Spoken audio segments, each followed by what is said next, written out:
en México, con una medicina.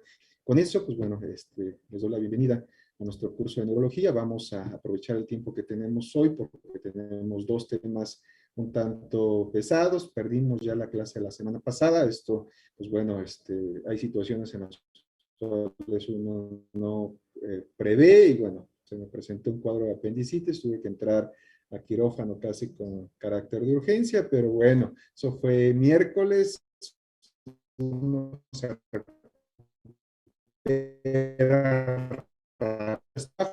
y el lunes en la tarde. Entonces, la vida es así, debemos de continuar y lo que sigue, ¿no? Entonces, vamos a trabajar hoy específicamente con la parte de medicina basada en evidencia. Vamos a ver brevemente cómo se diseñan los estudios clínicos para que ustedes puedan tener idea de qué artículos son los que en su momento van a citarme. No me van a citar el artículo ahí que se publicó en la Gaceta Médica de la Sociedad de Neurología de México, ¿no? O sea, van a tener que ir a las revistas picudas y en su momento eso pues no está fuera de nuestro alcance, yo no les puedo, eso es parte de un curso que tengo completo sobre principios de metodología de la investigación, pero en la medida de lo posible en esta hora y media trataré de enseñarles pues, los fundamentos para que ustedes puedan jalar información. Esto debieron aprenderlo en otros cursos, por supuesto como médicos, medicina basada en la evidencia, que debe ser la primera clase que se da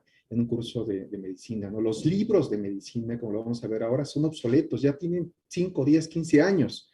Lo que tienen que leer es lo que se está generando en el momento. Todo lo que ya pasó hace 10, 5, 10 años ya se perdió. Además de que los libros tienen un componente que en su momento pues es un sesgo por parte del autor de citar o autocitar su trabajo y no hace una revisión sistemática para citar los mejores trabajos que en su momento están disponibles, no todos los libros, no todos los autores, pero la mayoría de las guías de práctica clínica en México son de chocolate, no nos sirven de nada, no están realizadas por pares, se reúne un comité que regularmente ni siquiera tiene experiencia clínica, sino son personajes que están en el escritorio, y ese tipo de información ni siquiera se envió a una revista que fuera evaluada por comités en pares. Entonces eso no nos sirve. No me citen guías de práctica clínica mexicanas, no me citen libros, necesitan citarme las publicaciones de lo último que se ha generado. Más de 6 meses en ocasiones también ya es obsoleto porque la medicina cambia todos los días.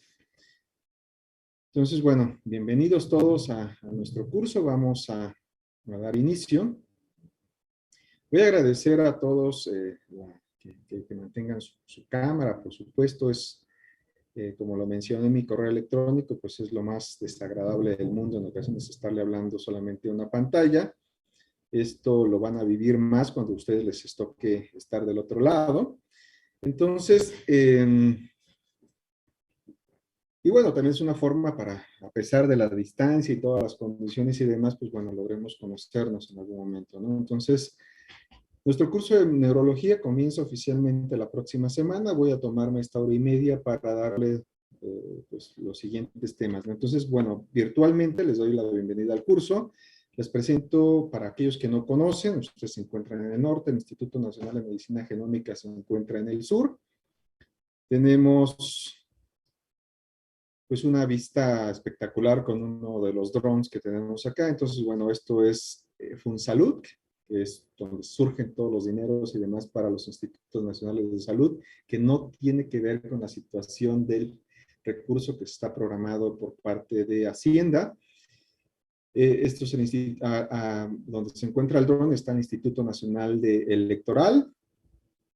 Nosotros nos encontramos en esta zona. De hecho, en esta parte de atrás hay una sede del Instituto Politécnico Nacional, me parece que es Contaduría, una cosa así. Tenemos acá el volcán Popocatépetl, entonces una vista espectacular, sobre todo en esta zona más alta del instituto. Tenemos una visión muy padre de lo que es el sur de la Ciudad de México.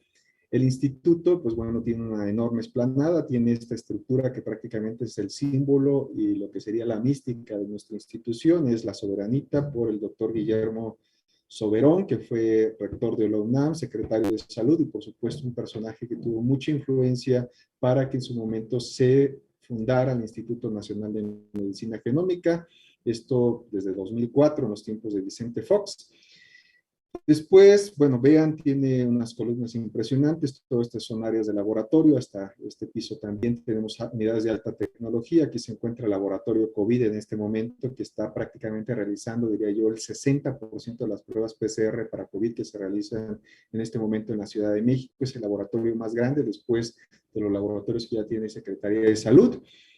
Esta esplanada ha sido una estrategia espectacular porque, bueno, ahorita vamos a ver en la siguiente área, tenemos un área muy grande de jardines, pero esta esplanada que da hacia Periférico Sur y de este lado hay otra calle, entonces tenemos dos accesos, se instaló muy temprano, se modificó muy temprano para el plan de vacunación.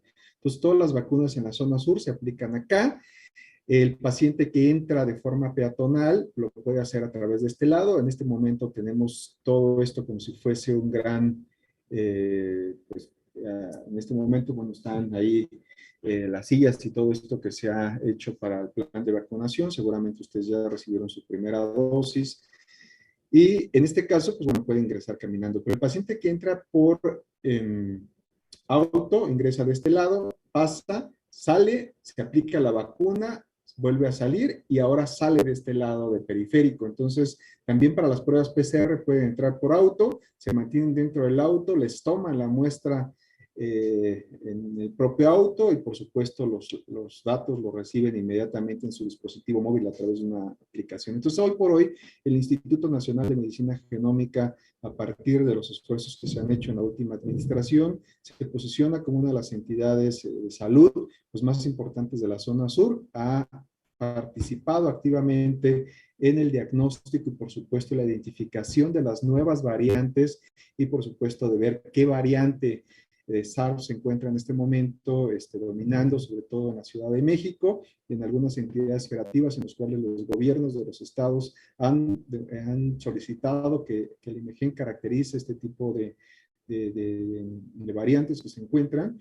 Y además, por supuesto, hay muchos protocolos que en este momento se están haciendo aunados con las vacunas. El paciente que se vacuna en este momento dice, ¿quieres hacerte una prueba de seguimiento anticuerpos y varias cosas? ¿Quiere que identifiquemos también si tienes en su momento ya una respuesta inmune derivado que ya se presentó un contacto con el virus y seguramente no presentaste síntomas y demás, y se hace todo un escaneo? Entonces, el INMEGEN, pues bueno, participa en diferentes cosas. Todo esto es una vista posterior del instituto, de lo que estábamos todo esto. Ahora vamos hacia la parte del jardín. De este lado tenemos un jardín muy bonito que tiene hasta bandera y demás. Toda esta área, este es el auditorio principal que tiene capacidad para 500 personas. Son dos niveles, casi como el Auditorio Nacional. Toda esta zona de aquí es la dirección de enseñanza. Entonces yo estoy dando clases, una de las aulas activas, muy amplia el espacio que tengo acá dentro de la oficina. Todo esto son nuestros dominios de enseñanza. Todo esto son los salones. Tenemos salones para tallercitos para trabajar.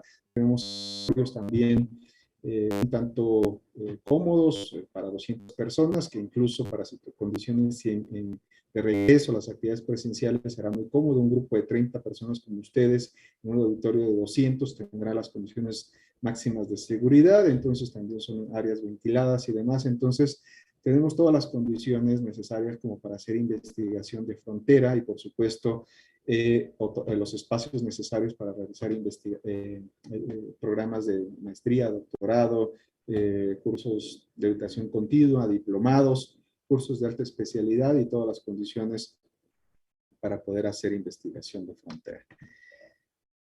Uno de los temas que siempre me gusta, con los cuales me gusta iniciar este curso, y lo he hecho a lo largo de los últimos años, es esto. Prácticamente muchos de ustedes decidieron en su momento ser médicos y seguramente fue por la situación de familiares, de amigos, de vecinos, simplemente una situación ahí de que vieron una serie o algo que en su momento los llevó a estudiar medicina, ¿no? Entonces, comenzaron por supuesto jugando, seguramente ahí se pusieron la credencial de su papá y demás, pero ustedes ya eran médicos ahí, ¿no? Entonces, esto es espectacular, sobre todo cuando uno tiene hijos y los hijos, por supuesto, en su momento se sienten atraídos por lo que uno está realizando y esto, pues, es muy importante también, ¿no? Pero bueno, independientemente de la situación por las cuales ustedes hayan elegido estudiar medicina, les quiero decir que no hay mejor especialidad que la parte de neurología. Se hace neurofisiología, trastornos de movimiento, la cosa es, por supuesto, espectacular.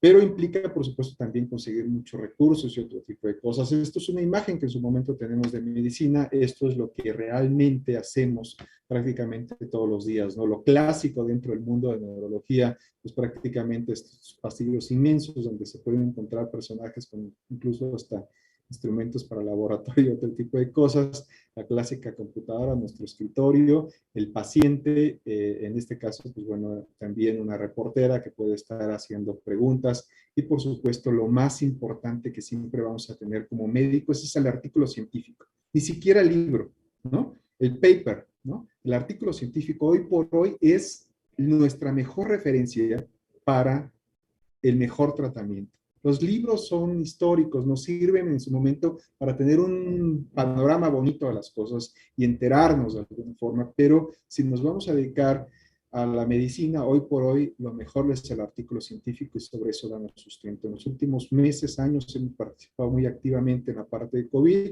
he sido invitado en diferentes noticieros y demás para ir dando algunos avances, sobre todo por la situación de que en su momento COVID puede tener implicaciones neurológicas, ¿no? Entonces, me han invitado en diferentes eventos y, por supuesto, también diferentes noticieros y programas. Trato de mantenerme lo más ecuánime posible y no acepto en ocasiones entrevistas que en su momento puedan tener, puedan desviar un poco el contenido y tratar de hacerlo incluso hasta ya más en criterio de chisme, ¿no? Entonces, el noticiero ya sé que no tiene buena reputación, pues evito dar alguna entrevista, porque a pesar de que en ocasiones hablemos de algo muy específico, ellos siempre le dan una connotación muy diferente, ¿no?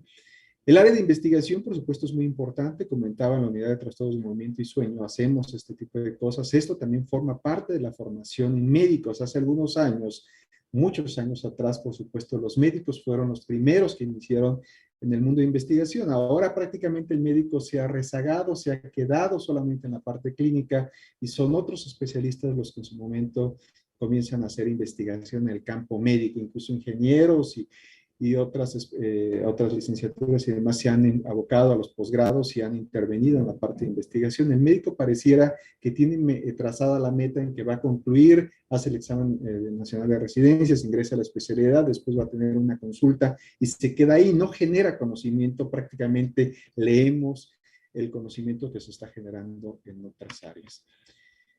Hay, por supuesto, también la parte de neurología de intervención, diferentes pruebas en las cuales incluso simplemente acá con rayos X se puede meter un trazador que en su momento se puede identificar y, por supuesto, hacer alguna intervención, sobre todo para evento vascular, es algo que vamos a ver dentro de nuestros cursos. Y, por supuesto, no todo está enfocado solamente a la práctica clínica, ¿no? Debemos de ampliar nuestros horizontes y ver qué otras cosas podemos realizar. De igual forma, a la neurocirugía o la parte de neurofisiología. Entramos también a quirófano a realizar potenciales motores evocados o en su momento limitar el área, en este caso motora o demás, sobre todo cuando se tiene que hacer una cirugía para epilepsia, otro tipo de cosas, ¿no? El campo dentro de la neurología, por supuesto, es muy amplio. No es el objetivo de este curso. Este curso va a estar muy dirigido a lo que un estudiante de medicina necesita conocer, ¿no?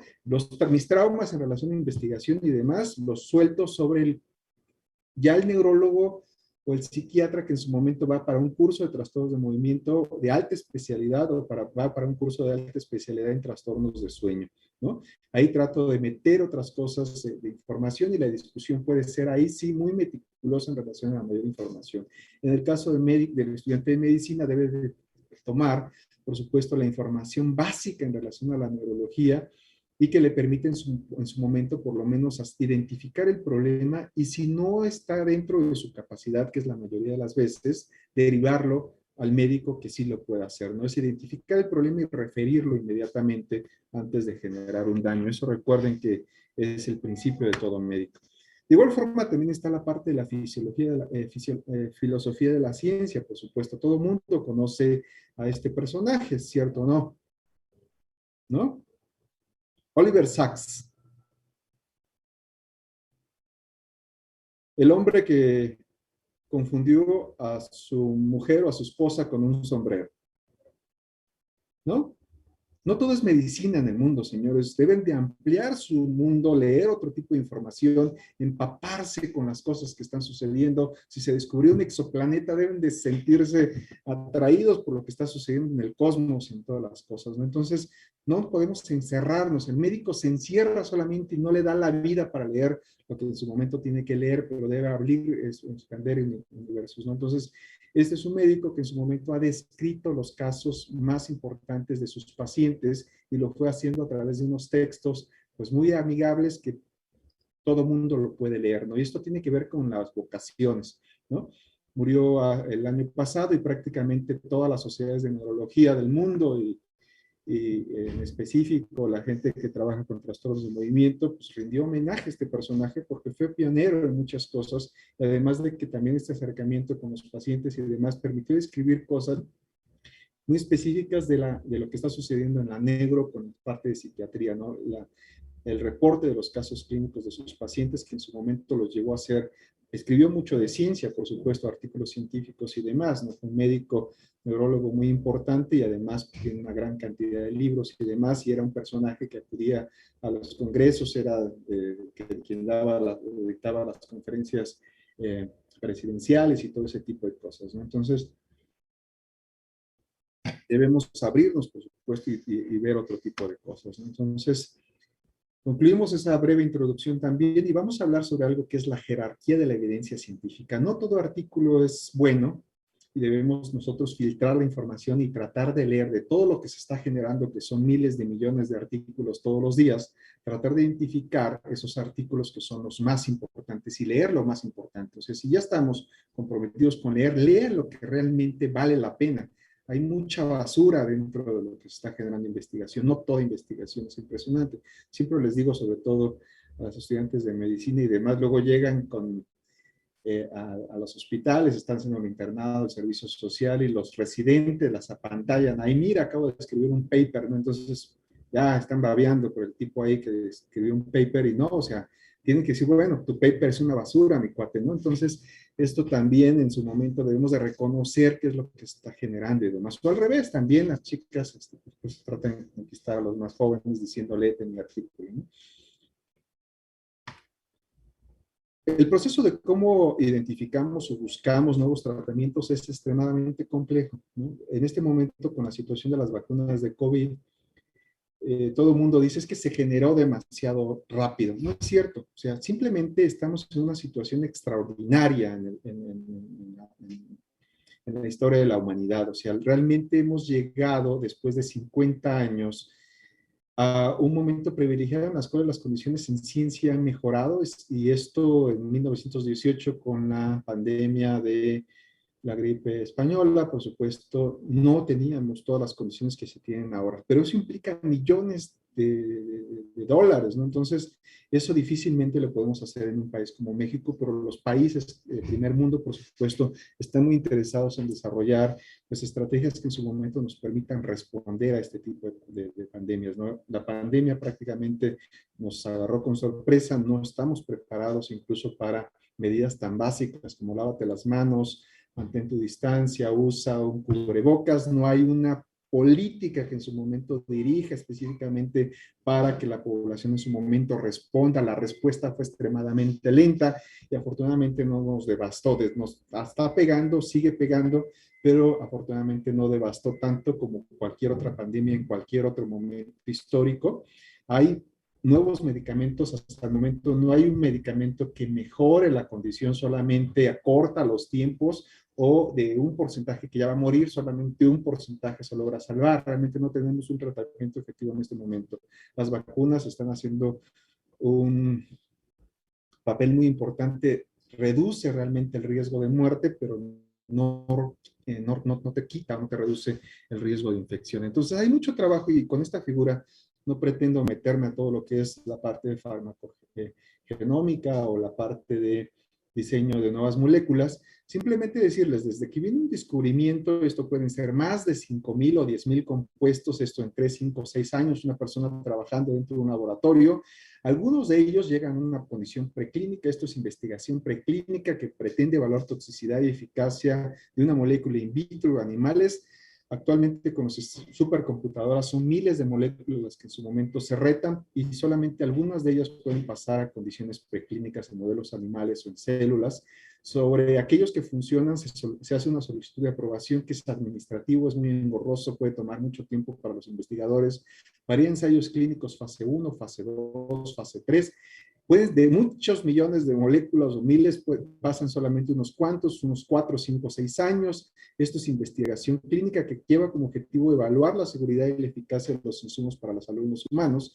Cuando esto ya pasó por estas fases controladas, vamos a población abierta, se hace una solicitud de aprobación, pueden tomar varios años, hasta que viene ya el fármaco, que ustedes pueden ir a la farmacia a comprarlo, pero a pesar de eso hay algo que es farmacovigilancia y ustedes como personal de salud en su momento deberán identificar los posibles efectos secundarios que su paciente está presentando y reportarlos. Actualmente hay hasta aplicaciones o plataformas en internet para que ustedes se registren como médicos y reporten todo lo que en sus momentos sus pacientes les están refiriendo, ¿no? Entonces, este proceso, vean, si sumamos este tiempo, puede tomar por arriba de 20 años. Y cuando alguien me dice la vacuna de Pfizer, Moderna o la que ustedes quieran, se desarrolló muy rápido y es experimental, me río. Hay un fundamento de muchos años atrás, hay patentes, hay mucha experiencia dentro de estos laboratorios y por supuesto han invertido millones de dólares para poder lograrlo, ¿no? Entonces hay un sustento que, a diferencia de otros años, en otros siglos, en otras pandemias, nosotros en este momento nos encontramos en una situación privilegiada, no podemos resolver tantas cosas, no podemos impedir que la gente se mezcle, se reúna, no haga condiciones en su momento fuera dentro de la regulación y eso por supuesto ha incrementado la propagación del virus, ¿no? Pero si en su momento se supiera controlar, por supuesto sería un cerco prácticamente de tipo sanitario y los brotes en su momento se podrían detener, pero bajo las condiciones ahora de la gran movilidad de los humanos, aviones y todo ese tipo de cosas, por supuesto, algo que inicia en un momento, recordemos que la pandemia, los primeros reportes fueron muy temprano, en noviembre y diciembre de 2019, por eso es COVID-19, y prácticamente ya sobre febrero ya había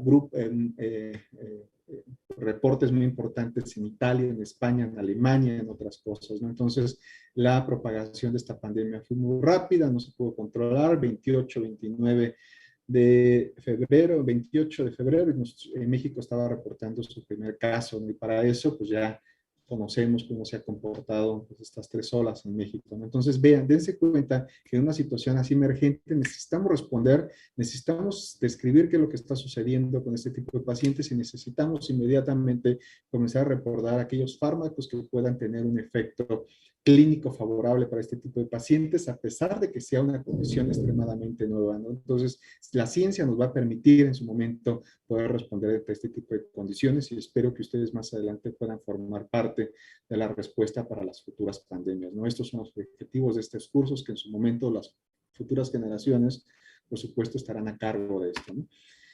Cuando hablamos de jerarquía de evidencia son muchas cosas, son varios temas que vamos a revisar, lo vamos a ir viendo cada uno, no voy a mencionar ahorita cada cosa, pero vamos a referir, a definir muchas cosas, ¿no? Entonces, hay muchas definiciones que dar, son cosas que en su momento ustedes ya debieron de conocer y seguramente ya dominan en este momento. Sin embargo, esto vamos a verlo como una situación meramente como recordatorio. ¿Qué es la medicina basada en evidencia?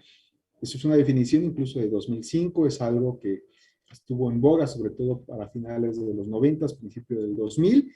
Existió una resistencia, sobre todo porque no existe el conocimiento suficiente en ocasiones por las personas que están a cargo de los sistemas de educación, de abrirse a cosas que en su momento son relativamente nuevas. No tenemos resistencia a aprender algo relativamente nuevo, nos negamos, queremos seguir siempre con el nuevo modelo y 20 años después prácticamente algunos comienzan a retomarlo y darle relevancia a este tipo de cosas.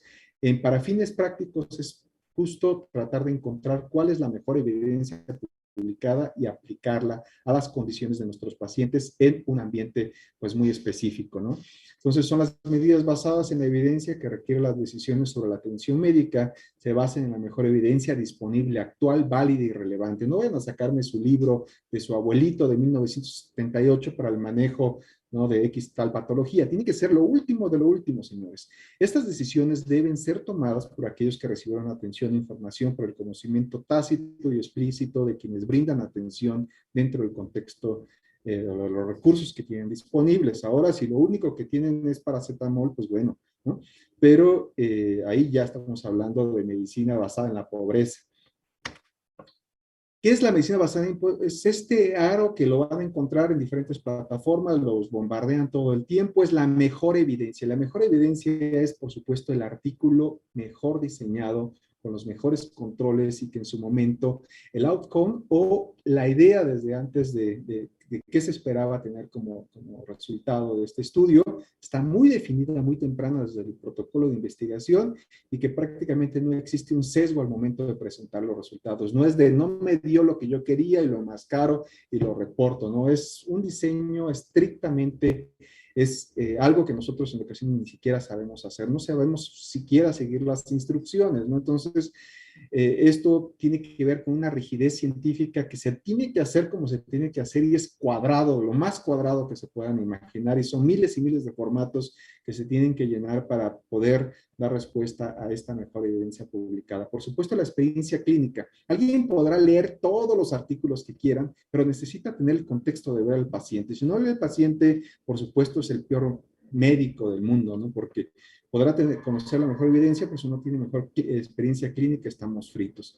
Pero también debemos de conocer los valores del paciente, y valores no me refiero a una situación, por supuesto, también a las condiciones éticas y sociales de los pacientes, pero tiene que ver con las condiciones locales.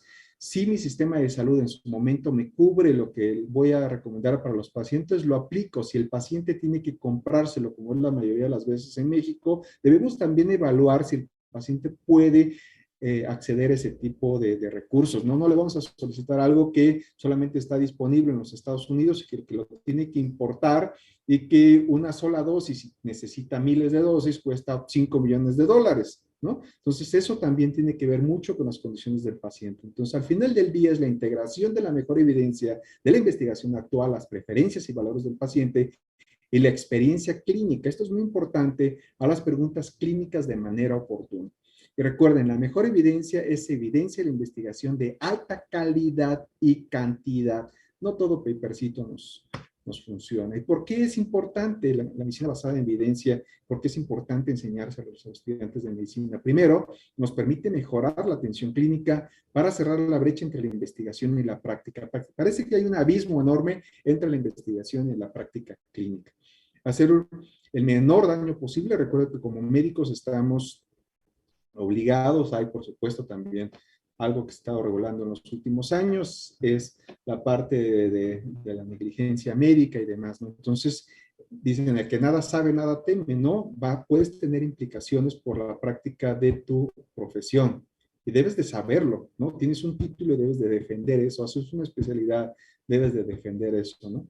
Cada que das una tabletita, en tu cerebro se debe procesar todos los mecanismos implicados. Hay potenciales efectos y lo debes explicar en términos muy sencillos a tu paciente. Un nuevo tratamiento podría tener menos efectos adversos. Eso se espera, pero vamos a ver cuál es el fármaco de referencia en su momento. Un tratamiento podría ser más barato, menos invasivo. Eso no lo sabemos, por supuesto. No estaría yo en este momento si no existiera una cirugía laparoscópica, ¿no? Previamente te abrían todo el abdomen para quitarte un apéndice o una vesícula biliar.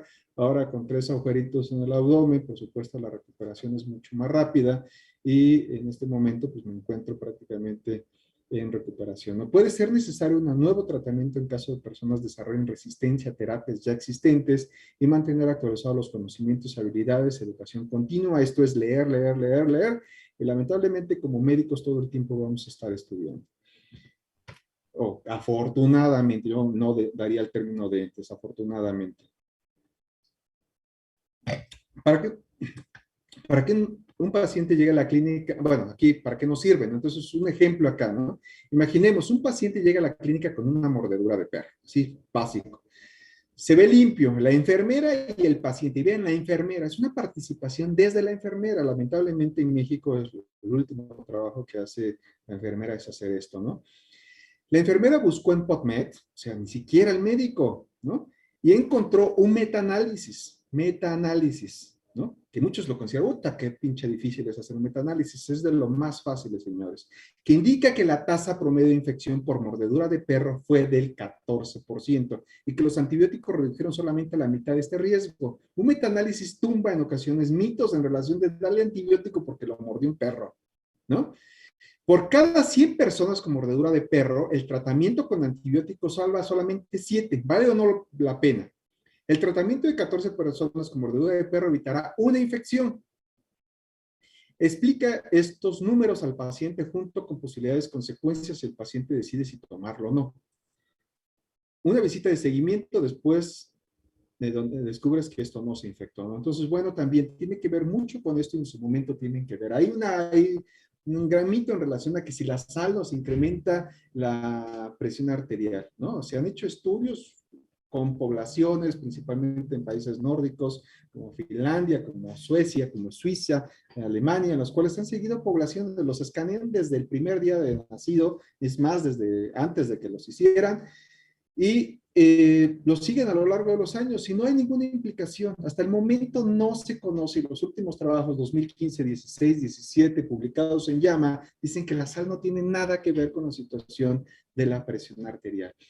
Recientemente se acaba de publicar un trabajo también de seguimiento para los pacientes con café. Todos dicen que cada vez que tomo el café se me acelera el corazón y demás. Hay la evidencia en este momento de que nada que ver. Y así se van rompiendo en su momento situaciones que todo el mundo decimos es así y resulta que nadie ha hecho el estudio para mostrar si hay o no evidencia sobre eso, ¿no? De repente se quedó como una idea simplemente y nadie ha dado respuesta a este tipo de preguntas. ¿Cuáles son algunas barreras para la medicina basada en evidencia? Recursos. Simplemente esta pandemia nos enseñó que salir a través de una plataforma como esta era un problemón, ¿no? No todo el mundo tiene computadoras, la conexión de internet son terribles, no estamos pues no es tan fácil para todos nosotros adecuarnos a estas nuevas tecnologías y demás. Sabemos que también implicaba en su momento pues invadir algunos espacios, la casa y este tipo de cosas, ¿no? Las clases a las 7 de la mañana, el alumno se está despertando, los profesores pues, seguramente ya nos encontramos en nuestras áreas de trabajo, entonces bueno, implicó muchas cosas, pero trabajar en plataformas y tener acceso, por supuesto, a internet y todo esto, pero estamos hablando de 2020 cuando se definía, 2000 cuando se definía esto. En 2000 no había una plataforma como SciShub. Alguien tuvo que intervenir ahí y desarrollar algo que es pirata y que se ha invadido el mundo. Y créeme que la gente de Harvard también la utiliza a pesar de que pueda tener todos los recursos, porque no hay recurso que alcance para pagarnos el acceso a todos los libros, a toda la información que está disponible en el mundo. Tampoco hay tiempo para hacerlo, ¿no? Se requiere de equipos en su momento para trabajar en una revisión sistemática, para acceder a la mejor información y demás. Se necesita de muchos esfuerzos y, por supuesto, de gente que esté capacitada. Luego, entonces, pareciera que no lo podemos hacer. Sin embargo, hoy en día yo diría que esta barrera se ha roto porque el acceso a la información, hay una computadora seguramente en el pueblo más recóndito, pero seguramente está viendo las mañaneras, ¿no? O sea, utilicen ese acceso a la información para ver lo que realmente es importante y no estar perdiendo el tiempo en otras cosas. Habrá que ver el uso excesivo en su momento, no todo, no siempre se tiene que utilizar, uso indebido de las pruebas, yo saco el artículo y digo así se tiene que hacer y no permito que se hagan otras cosas. Recuerden que se tiene que tropicalizar, se tiene que en su momento adaptar a las condiciones en las cuales nos encontramos. Si el artículo fue publicado en Alemania, difícilmente vamos a tener todos los recursos que ellos tuvieron para hacer ese tipo de estudio o para aplicar el tratamiento que en su momento estén proponiendo, ¿no? Acceso a pruebas, hasta el momento no todo el mundo puede hacerse una prueba de PCR en todas las localidades, en todo México, algunos lugares son privilegiados, otros no. La intimidación por parte de los jefes, si ustedes llegan con su profesor o llegan con el jefe de servicios o médicos residentes y le dicen a su R2 que está equivocado, o sea, esa situación también tiene que ver en ocasiones con los modelos de educación en salud que tenemos, ¿no? En el entorno no favorable, cuando pues, la persona que está a cargo de, pues no quiere modernizarse, no acepta la mejor evidencia evidencia y lo niega, simplemente dice que no existe y pues se toman malas decisiones. Eso lo estamos viendo con el manejo de la pandemia. ¿Cuáles son los pasos en relación a la medicina basada en evidencia? Es extremadamente fácil, son 5. Hazte una pregunta que pueda ser respondida. Encuentra la mejor evidencia, esto es un track down, hay que escanear los artículos rapidísimo, alguna price que es evalúa la validez y la utilidad de la evidencia, aplica esos resultados con tu experiencia clínica. Y eso lamentablemente en este momento es algo que ustedes no van a poder reconocer. Ya llevan un año, este es el tercer semestre que tienen ya bajo esta modalidad, y muchas cosas que en su momento tuvieron que aprender en la práctica clínica, sí, mis estudiantes llegaban al internado, al servicio social, terribles porque no aprendieron durante sus rotaciones como semestrosos. Lamentablemente, cuando ustedes llegan al internado, al servicio social, van a estar peor. O sea, no van a saber ni dónde se encuentra el apéndice en el paciente, ¿no? Entonces, es una cosa, o sea, no basta simplemente con leerlo, necesitamos aplicarlo. Experiencia clínica hoy por hoy en medicina es lo más importante. En ocasiones podrán saberse todo lo de la mitocondria, pero si no tienen idea de cómo abordan un paciente, cómo integran, cómo hacen un interrogatorio, cómo hacen una adecuada exploración, cómo integran un diagnóstico, estamos fritos. Neurología hoy por hoy sigue siendo extremadamente clínica. Yo cuando solicito una resonancia es casi le estoy diciendo al neuroradiólogo, identifícame la lesión en tal área, porque yo ya hice un escaneo perfectamente con el paciente y ya hice algo que se denomina como neurolocalización, ¿no?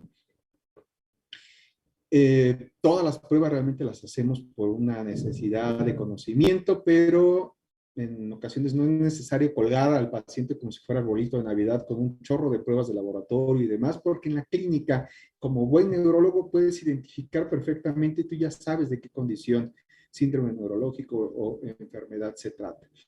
Habrá que ver cuál es lo que evalúa la efectividad del proceso y si esto, por supuesto, esto se convierte en un círculo vicioso. Entonces, es una pregunta, ve si tienes acceso, identifica cuál es el artículo más rápido.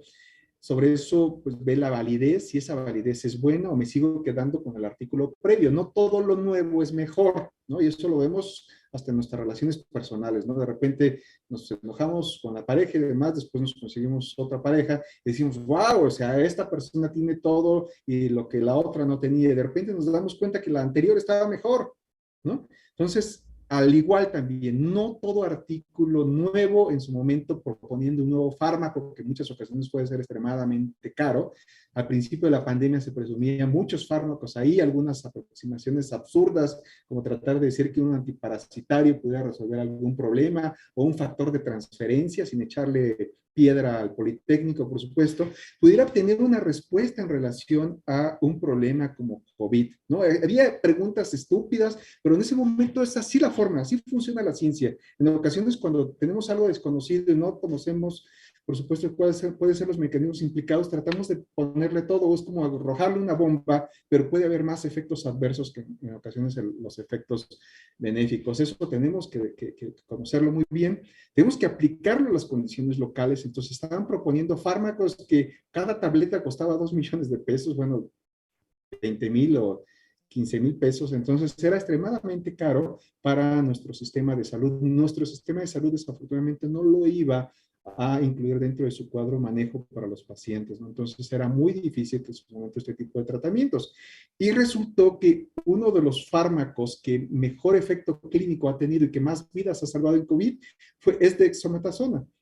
Entonces, es absurdo que un fármaco que tiene una prescripción muy específica para algunas cosas en su momento fuera el efecto. Y eso lo vieron en Inglaterra. O sea, no, ni siquiera fue en países latinoamericanos donde el acceso o la utilización de este fármaco se utiliza con mayor frecuencia para resolver algunos problemas de tipo respiratorio, ¿no? Entonces, pues en Inglaterra lo anunciaron con bombo y platillo diciendo esto en su momento, si se aplica en el momento, no es dáselo como profiláctico para que lo salve porque lo complica, ¿no? Entonces es bajo un sistema de un reloj muy específico con el cual el tiempo va corriendo y en ese momento le das la dosis de más y previenes, por supuesto tienes que analizar con el oxímetro, cuando tiene menos de 90 de saturación de oxímetro, en ese momento inicia 6 miligramos de dexametasona y vas a mejorarle su esperanza de vida. Es probable que vaya a ventilación y todo ese rollo, pero seguramente le vas a salvar la vida, ¿no? Entonces, un fármaco, pues, surgieron miles de fármacos retrovirales extremadamente caros, tóxicos,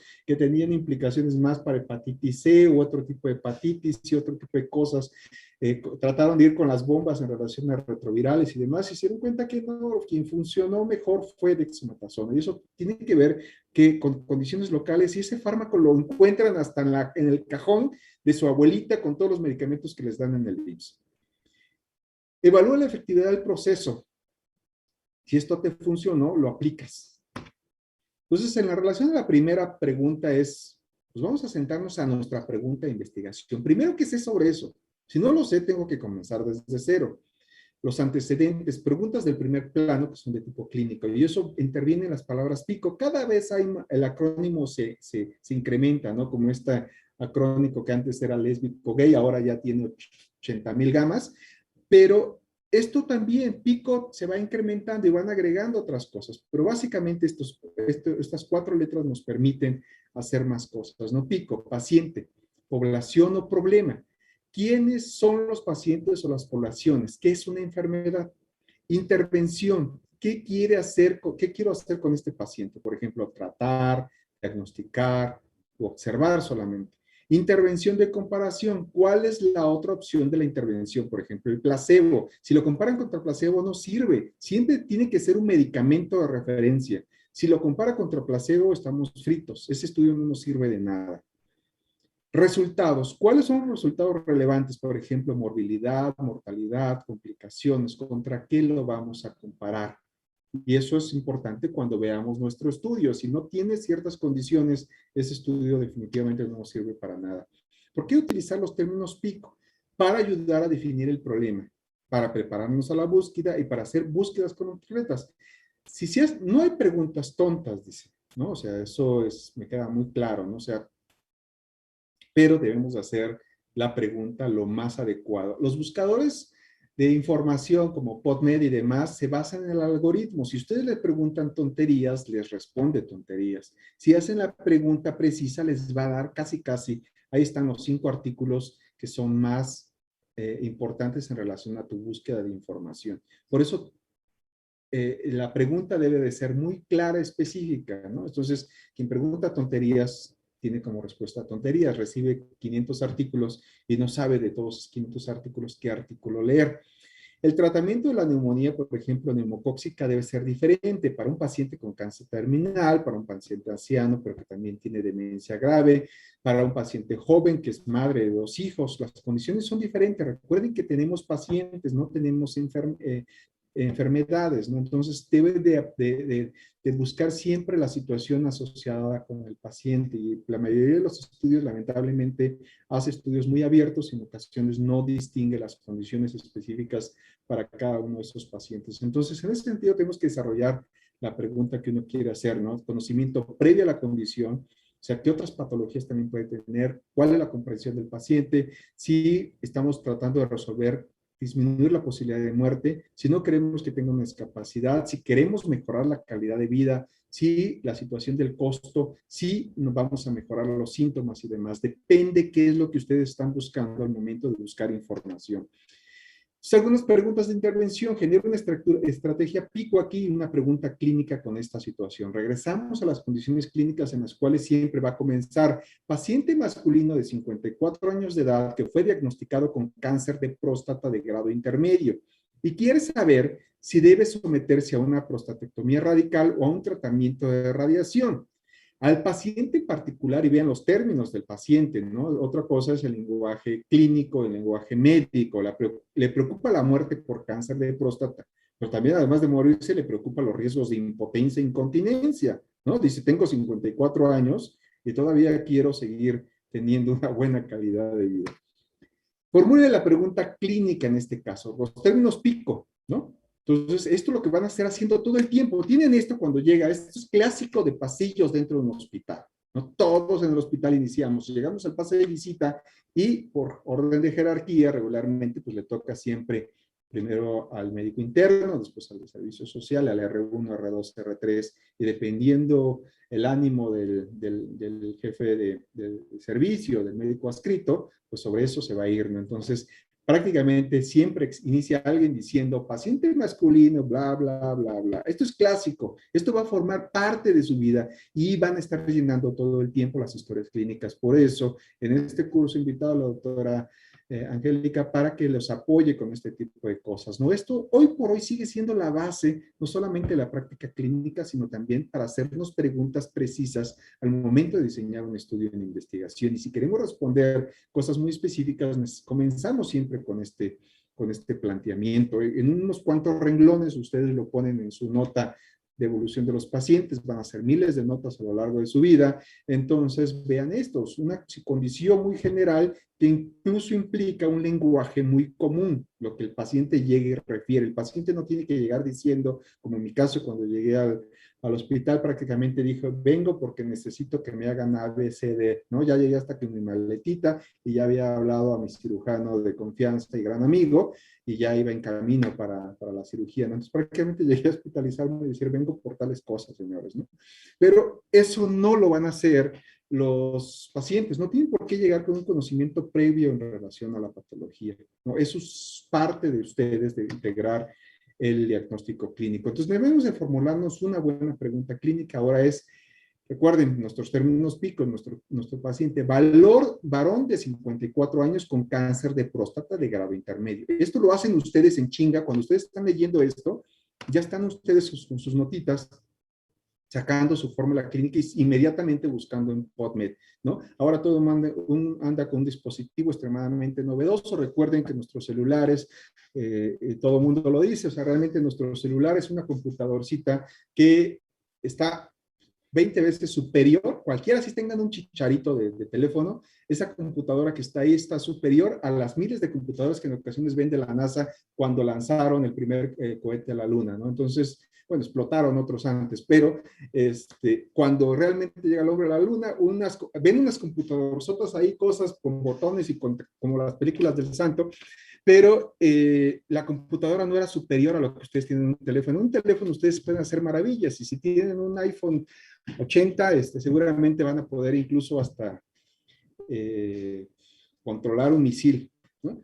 Entonces, a partir de ahí, utilicen, no solamente para mandar mensajitos, ¿no? Utilicen las herramientas que tienen realmente para lo que en su momento fue diseñado. O sea, no creo que en su momento Steve Jobs estuvo pensando en que pues, alguien iba a utilizar un WhatsApp y se iba a estar comunicando con mensajitos y que abandonamos prácticamente la comunicación a través de un teléfono, ¿no? No, o sea, ahora todos por mensajitos. Entonces, inmediatamente cuando ustedes le están describiendo qué es lo que está pasando al respecto, ustedes ya están pensando en ese momento sus términos pico, ya tienen varón de 54 años que tiene una prostatectomía radical, ¿contra cuál lo vamos a hacer? Contra un tratamiento de radiación. ¿Cuál de estos dos? ¿Qué es lo que queremos? El sujeto lo que le importa es reducir su mortalidad, no quiere morirse, por supuesto, pero si sobrevive, quiere seguir teniendo sus erecciones, ¿no? Entonces, esto es muy importante y por supuesto, esto conviértanlo para la pregunta que ustedes quieran, ¿no? Pregunta clínica enfocada. En pacientes varones de 54 años con cáncer de próstata de grado intermedio, la prostatectomía radical es más efectiva en comparación con el tratamiento con radiación para reducir el riesgo de mortalidad, disfunción e incontinencia. Si estos datos los metemos adecuadamente a nuestra base de datos, a PubMed específicamente, o si nos vamos a Cochrane o demás, van a resolver su problema o su duda clínica. Clasifica tu tipo de pregunta.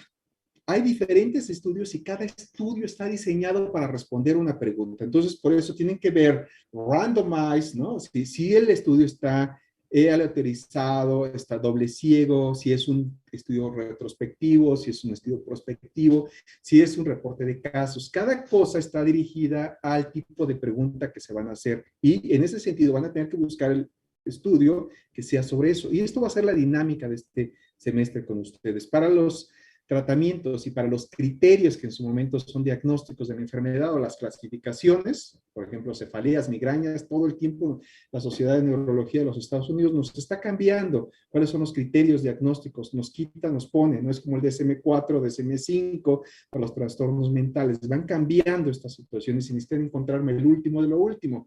Para epilepsia también, la Liga Internacional contra la Epilepsia trata de hacerlo lo más accesible para que cualquier clínico en el pueblo más recóndito, aunque no tenga un electroencefalograma, puede hacer diagnóstico de epilepsia y lo pueda separar de el generalizado, localizado, ¿no? Entonces, eso también en su momento, toda la información está muy práctica para que cualquiera lo pueda entender. Bueno, no cualquiera, el personal de salud, y por supuesto necesitamos un entrenamiento para ello, ¿no?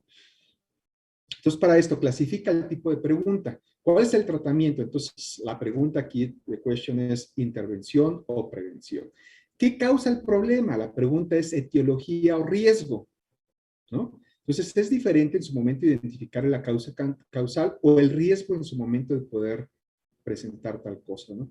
¿Tiene esta persona el problema? La pregunta es de diagnóstico. Entonces, queremos darle el diagnóstico. ¿Quién y con qué probabilidad tendrá el problema? Es uno de pronóstico.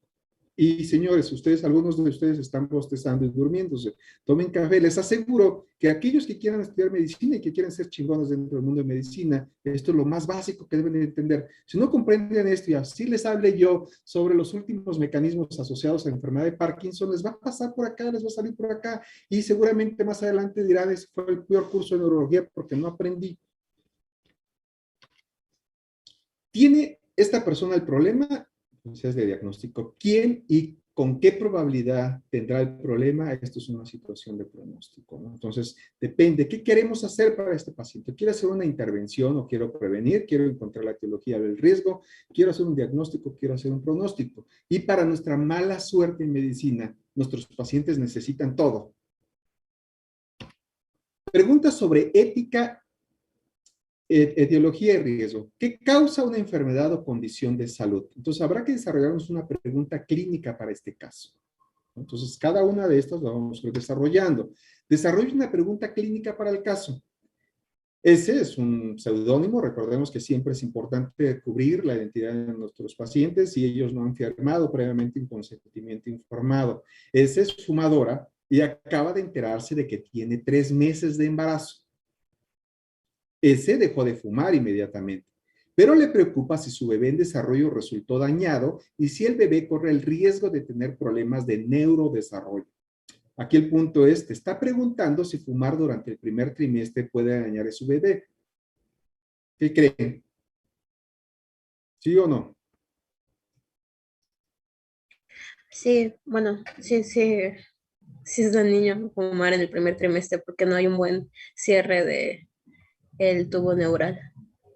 Aquí, antes de decir esa respuesta, ustedes tienen que decir, de acuerdo a publicado en la revista tal, esto. Tienen que darme siempre la evidencia de, recuerden que todo lo demás es como cualquier personaje que se levanta y dice demás. Entonces aquí es el punto. Tienen que justificar toda respuesta en medicina comienza con, de acuerdo con, en la revista tal, en el año tal, porque a lo mejor es el 1995 y ustedes me dicen, oye, ya estamos en 2021, y dice, sí, pero los trabajos que se han publicado más adelante han corroborado los hallazgos indicados por fulanito en el 95. Fue el primer reporte y de ahí no ha cambiado. Y quiero resaltarlo porque muchas cosas en relación a enfermedad vascular, enfermedad de epilepsia y demás, pareciera que son artículos viejísimos, pero los otros estudios, aunque los han hecho más elegantes y bonitos, solo han corroborado lo que este cuate dijo y no han sacado un nuevo paradigma diciendo que esto es un error, ¿no?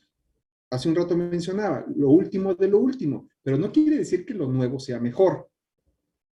No está sumando realmente algo nuevo, ¿no? O sea, aquí todo el mundo entiende y dice, casi todo el mundo en astrofísica se refiere a Albert Einstein o a Isaac Newton, ¿no?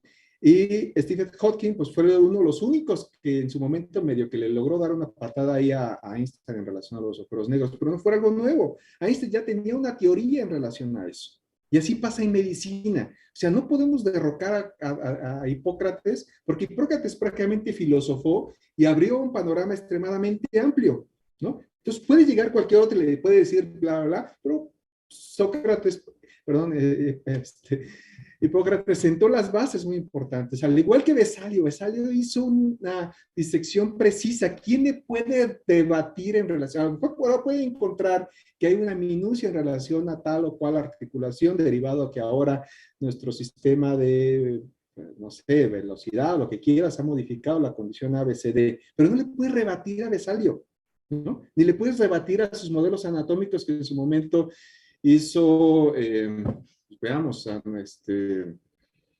Leonardo da Vinci, ¿no? O sea, esas descripciones pioneras en su momento son irrebatibles, ¿no? En neurología tenemos un padre de la neurología. ¿Quién es el padre de la neurología? ¿No? Tienen cero en historia de la medicina. Charcot, señores. Médico francés. Hoy por hoy es el padre de la neurología. Él sentó las bases en relación a esto. Nadie le puede rebatir, nadie puede decir ahora yo soy el padre de la neurología. Entonces siempre debemos de referirnos a quién propuso y qué dijo y dónde está nuestro sustento. Entonces, preguntas sobre etiología y riesgo. ¿Qué causa una enfermedad o condición de salud? Pregunta pico.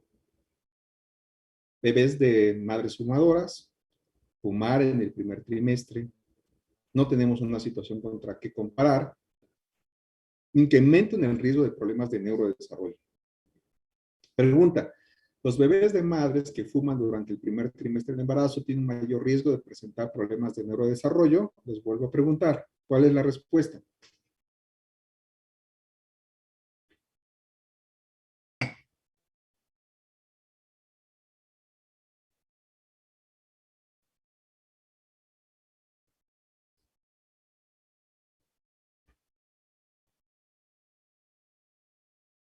¿Quién se sabe dónde se encuentra la respuesta?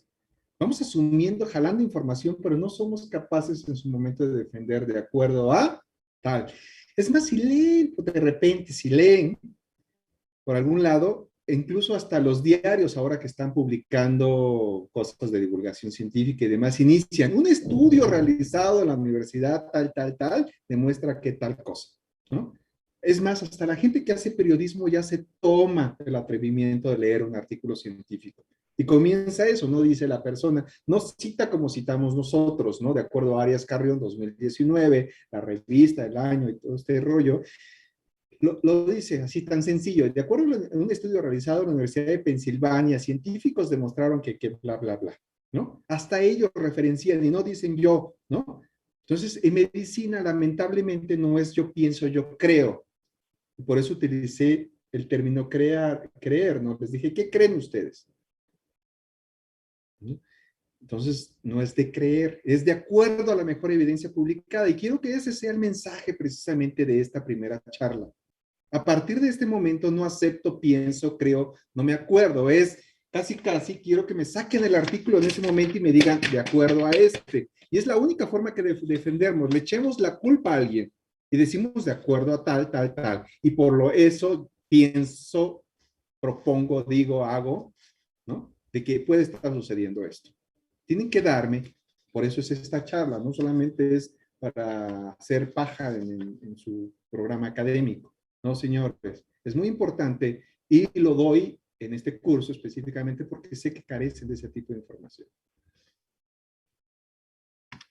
Pregunta de diagnóstico. Estas preguntas se refieren a la precisión de una prueba de diagnóstico. No toda prueba, de repente quieren enviar anticuerpos monoclonales para bla, y resulta que para nada nos ayudan en el diagnóstico. Entonces ya hicieron gastar al paciente 3,000 pesos para una prueba que no les suma ni les quita. En varios grupos y comparación con otras pruebas, por lo general es una prueba estándar de referencia. Este es un término, es lo que antes se llamaba gold standard, ¿no? Prueba de oro. No hay eso. Prueba estándar de referencia. Ese es el término. Como parte de la evaluación clínica de los pacientes de edad avanzada, hay un control de la audición. Considera que una simple prueba, y aquí lo digo, considera que una simple prueba de voz susurrada es eficaz en comparación con otros métodos, ejemplo, audiometría. Entonces, si le hablan al abuelito al oído, le dicen, si no les entiende, ¿es necesario hacerle una audiometría o es suficiente con esa voz susurrada para hacer un diagnóstico de control de la audición? ¿Qué considera? ¿O se van a utilizar un diapasón? ¿Qué tipo de diapasón? ¿Qué tipo de prueba van a hacer? ¿Cómo van a explorar al paciente? ¿No? ¿Cómo van a engañar para ver o explorar uno y no explorar el otro? ¿No? El diapasón se utiliza específicamente y se puede hacer aéreo o se puede hacer óseo. ¿Qué prueba van a hacer que tenga una eficacia adecuada para poder decir si ese paciente tiene un problema de audición o no. Esto es un curso básico de propedéutica médica, donde ustedes seguramente lo dominan y no tengo necesidad de ampliar la discusión. ¿Quieres hacer una búsqueda de artículos científicos? ¿Cuál es tu pregunta? Pregunta de diagnóstico. Personas de edad avanzada que tienen una prueba susurrada. Sin prueba o otras pruebas, diagnóstico preciso de trastornos de audición, pregunta en las personas mayores, la voz susurrada, en comparación con otras pruebas de diagnóstico eficaz para el trastorno de audición. Tenemos que verlo, ¿no? Para eso tenemos una tablita que prácticamente les sirve para todos. Si quieren tomar una captura de pantalla, no tengo ningún problema. Decidir sobre el mejor tipo de estudio para la pregunta. Para cada tipo de pregunta hay una jerarquía de la evidencia. Para cada tipo de pregunta hay una jerarquía de la evidencia.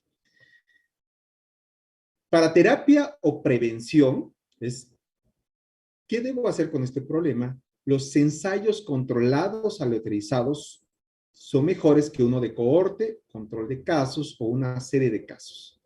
Si hay estos, me voy sobre estos. Estos pasan a segundo término. Para diagnóstico, ¿tiene esta persona el problema?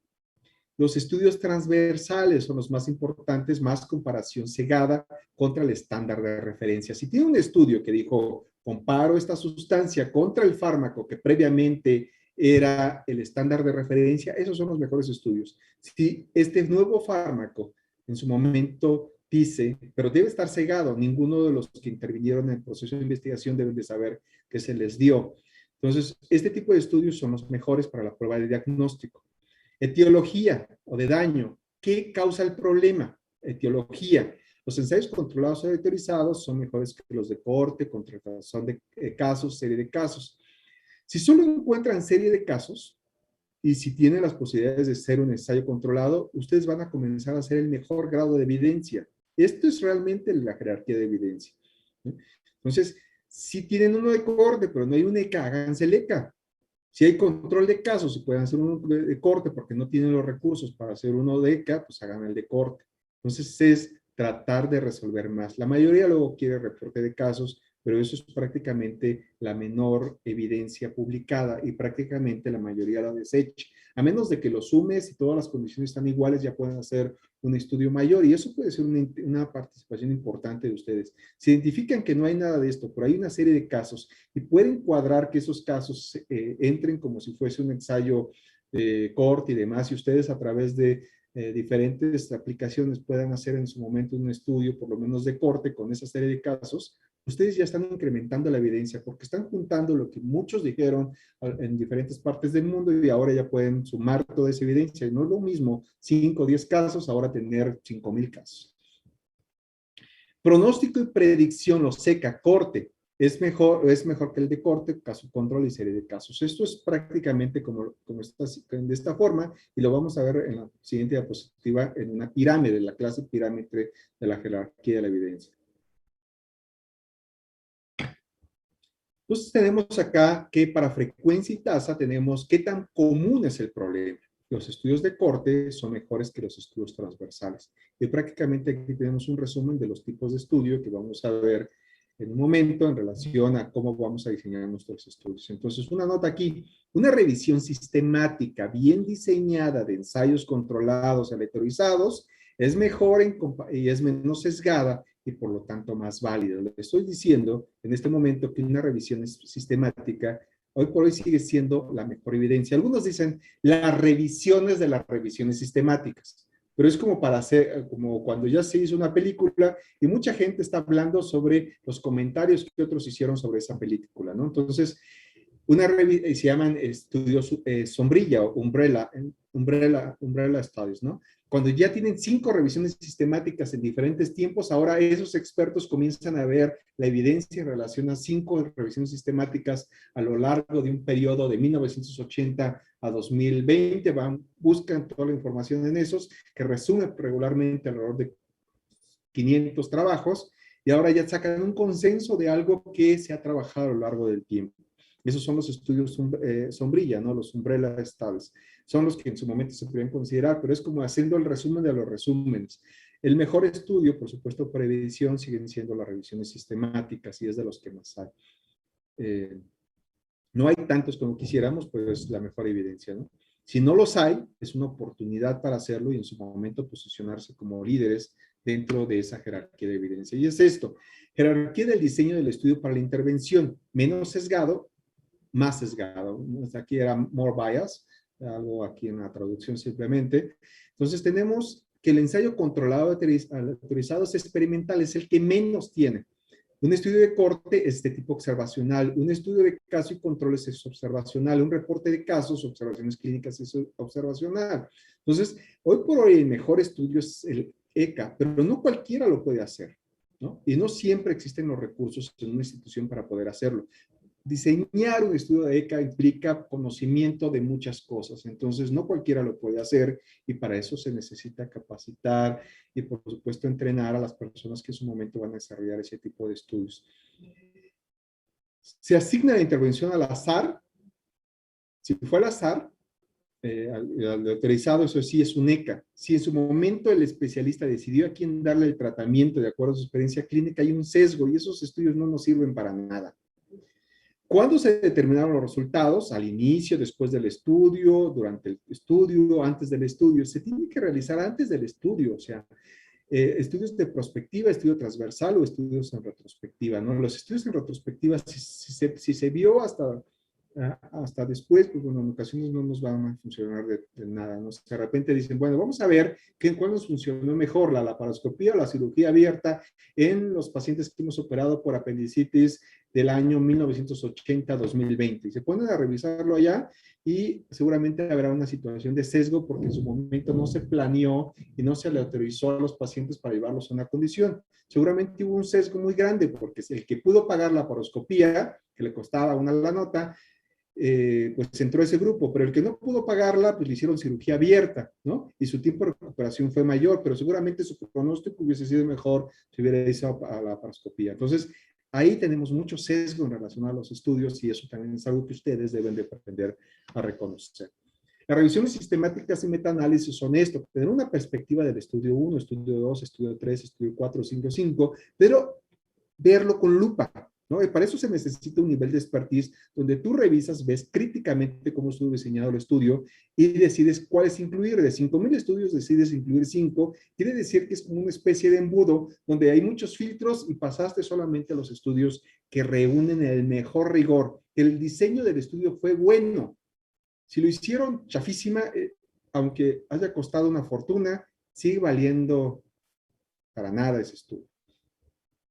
Pero las revisiones sistemáticas hacen eso, un interrogatorio exhaustivo, comprensivo y explícito de la literatura médica y opcionalmente pueden ser un metaanálisis para ver si esos datos en su momento nos pueden dar una situación incluso nueva en relación a una patología, si vamos bien o si vamos mal, si en su momento tenemos que redirigir nuestra pregunta, porque seguramente todos de forma aislada estábamos haciendo una orientación. Este tipo de estudio tiene que decir, si vamos por buen camino, señores, o lo que estamos haciendo es chafísima, ¿no? Entonces, un enfoque estadístico para combinar los datos derivados de una revisión sistemática.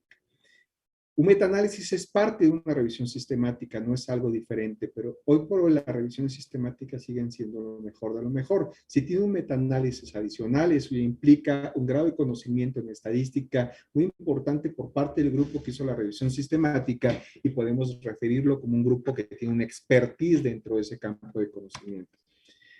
Para el acceso esto es ambiguo, esto es buscar la mejor evidencia y eso va a tener que ver con la experiencia. Mientras más busquen información y mientras más aprendan a identificar qué es lo mejor,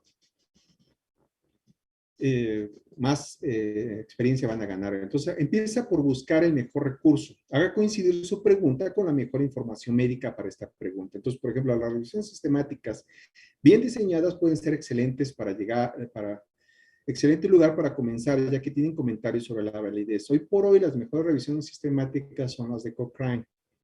Una revisión sistemática implica la aplicación de estrategias científicas, de manera que limitan el sesgo y la valoración crítica y síntesis de todos los estudios que pueden ser relevantes o no para una pregunta clínica en específico.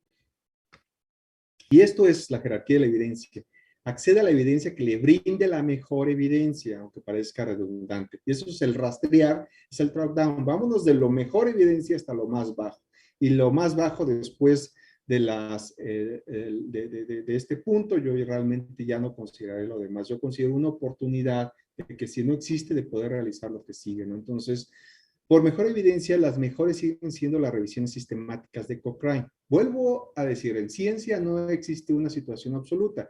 Hay quien dice que quien junta 3, 4 revisiones sistemáticas y hace un análisis de todas esas revisiones, eso se llaman estudios sombrilla, umbrella studies, ¿no? Ellos que hacen eso, dicen que es la mejor evidencia. Puede ser, porque están juntando lo mejor de lo que se ha discutido en un momento. Es como un panel de expertos donde dice, de acuerdo a la evidencia publicada, tal cosa, ¿no?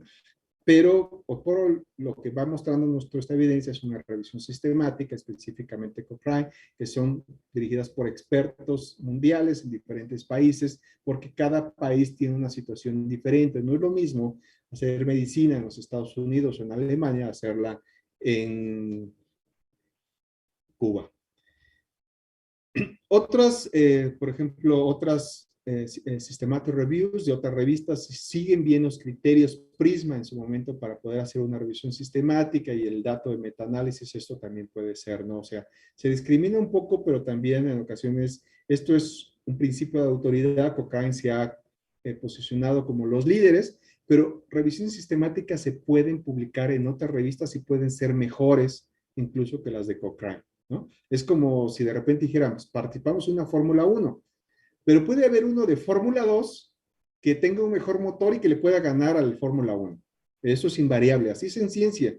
Si se diseñó perfectamente y se hizo el análisis, quien lo hizo mejor, ese gana. El que tenga la mejor estrategia para hacerlo.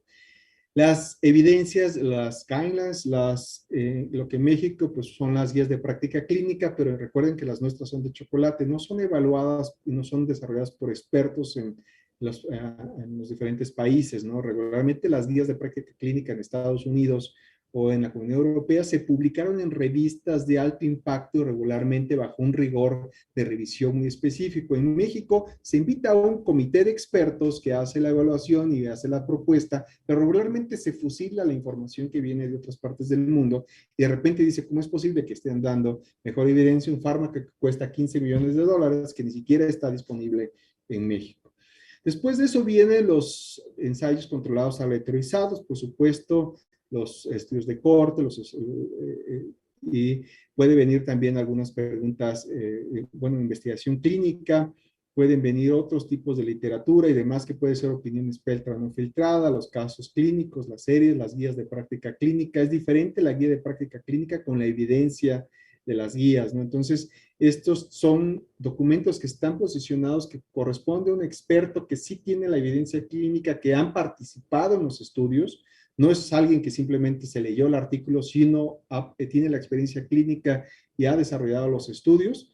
Otra cosa son las guías de práctica clínica que están en el fondo, y yo pondría a México con sus prácticas clínicas, haría un hoyo acá y metería yo las guías de práctica clínica de este lado.